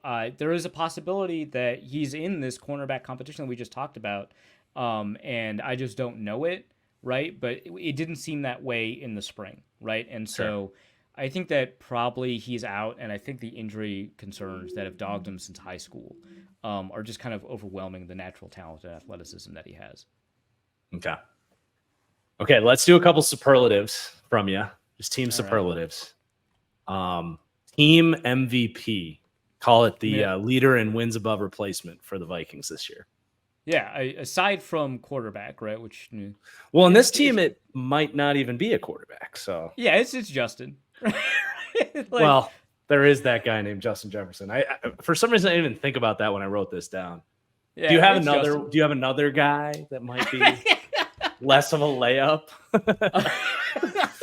If Hawkinson was healthy, I'd probably pick him. Okay. We don't know how many games he's going to play. He could miss as few as 3, which would be shocking. But the Vikings have already laid the groundwork for him to only miss 3 games. They're considering putting him on IR instead of PUP, which the only reason that you would do that is so that you can get him back sooner. Great, because otherwise you have to pay him more. Yeah. But yeah, so he could be back. I thought he was going to be out for like 8 weeks, right? It's like an Achilles, jeez. But yeah, I mean, he could be back sooner, and if he is back sooner, it's him. Otherwise, it's probably you hope Dallas Turner, but I think it's probably Harrison. Harrison's not the safety that he was, so I'm not suggesting that he's an All-Pro. But the way that you design that defense is going to be really dependent on the versatility of your safeties, and Harrison having that versatility is tremendous to what they're capable of doing. Okay, some good answers there. What about a breakout offensive player for you?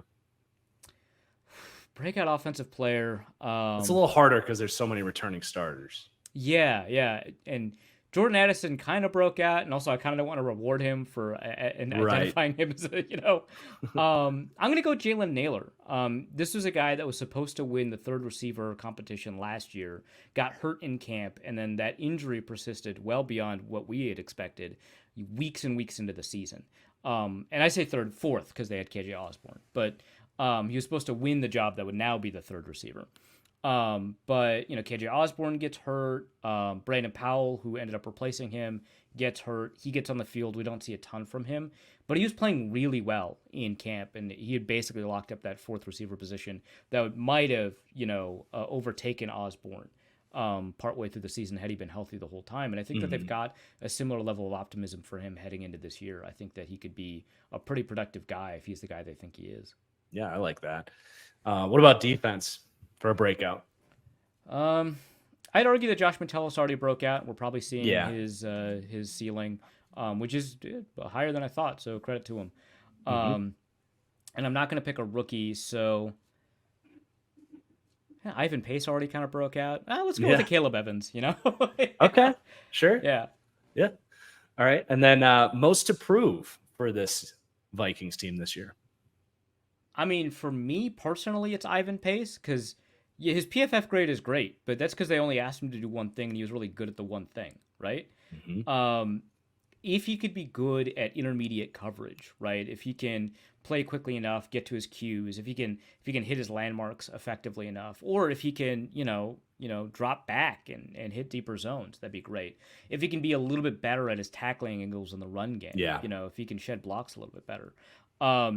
that to me, he's got the most to prove, I think. But that's like to my determination, right? I think a lot of people, think that he's quite talented, and he is. But again, is like a one-dimensional type player. Outside of that, I think it's Shaq Griffin. Shaq Griffin's already been cut from a team. He was cut from the Texans before he got picked up. I think it was by Carolina. It could have been Jacksonville, but I think it was Carolina. He played 2 games for the Panthers. Yeah, which great. And then they didn't try to resign him, so no, that tells you a lot. Yeah.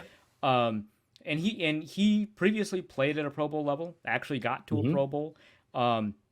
Goes to the Texans. Derek Stingley gets injured. He starts. Derek Stingley comes back from injury. They bench him, and then they cut him, and then he goes to Carolina. And it's like, okay, it's been a couple years since you've been good. One would imagine that means that your potential is at a Pro Bowl level. Maybe he's lost the juice entirely. I don't know. But I think that aside from somebody like an Ivan Pace who's got to prove that he can play a full linebacker position, somebody like Shaq Griffin playing at a previous level of play would be the most to prove. Yeah. All right. Last question here. The Vikings over-under is 7.5 with a brutal schedule. We're gonna do a little bet on the next. Was it Zaxby's that we ate in Mobile? Was that? Yeah, it was Zaxby's. Yeah. I they saw one. They gave us like 20 sauces. Yeah. I drove by one 2 days ago down here in Charlotte. I was like, hey, that's where I ate at with Arif. Oh, no, it was a Fusakli's, I think, actually. Wasn't it? Oh, it was a Fusakli's. Yeah. That's why I'm asking. I couldn't remember. Ah, yeah. All right.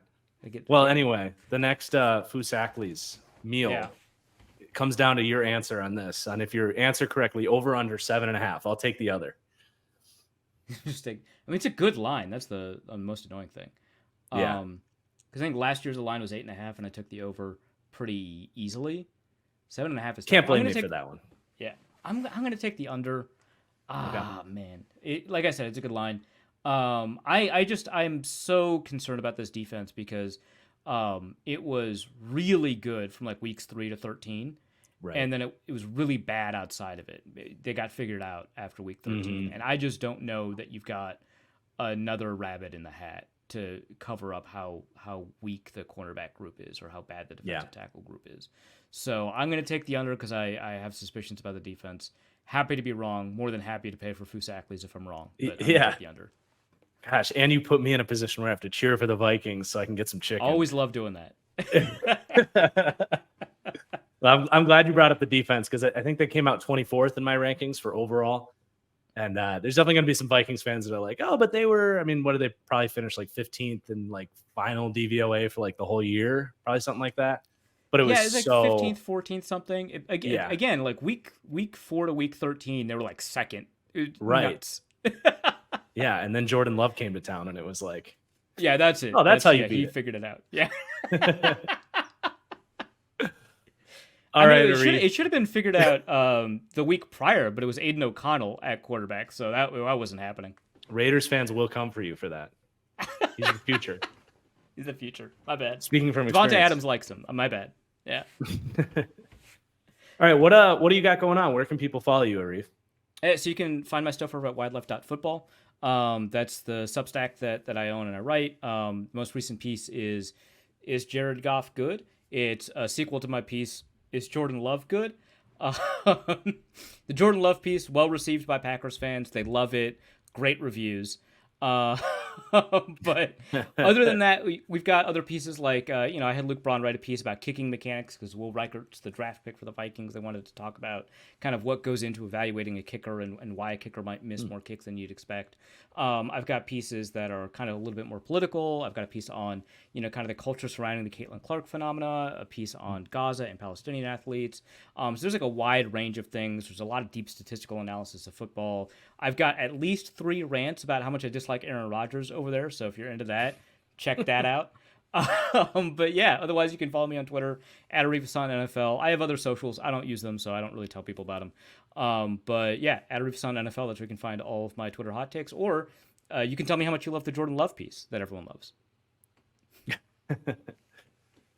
Were you pro Jordan Love? No. That was the one last offseason, right? No. It was this offseason. It was just an exploration of like what it means to take a half season sample, right? Because he played a full season. Sure. The first half was bad. The second half was good. Who's the real Jordan Love kind of piece? And I I Which is chose totally the fair, coward's by the answer. way. Yeah. All right. Yep. Everybody definitely go check out Arif's stuff. And thank you for watching, Arif. Thank you for joining us. As always, it was a pleasure. And we'll see everybody Thanks later. for having me, man. I always love doing this. And I got my one Packers hit in there with the Royce Newman thing. So. Oh, there's plenty more where that came from. All right. Peace out. Peace, man. So there you have it. Thanks again, Arif, as always, and thank you to all of you for watching, for sticking this out all the way through. If you are still here and have not hit that like button, safe to say you liked the video. So please physically take a second to press that like button on the way out here. And let me know your comments down below. Did I mess anything up? Any corrections needed in the comments? Would you go over or under 7.5 wins this season for the Vikings? And is my ranking of 20th too high or too low on the Vikings? Let me know all of it in the comments down below. Thank you for watching. We'll see you in a few days for our next deep dive. Peace out.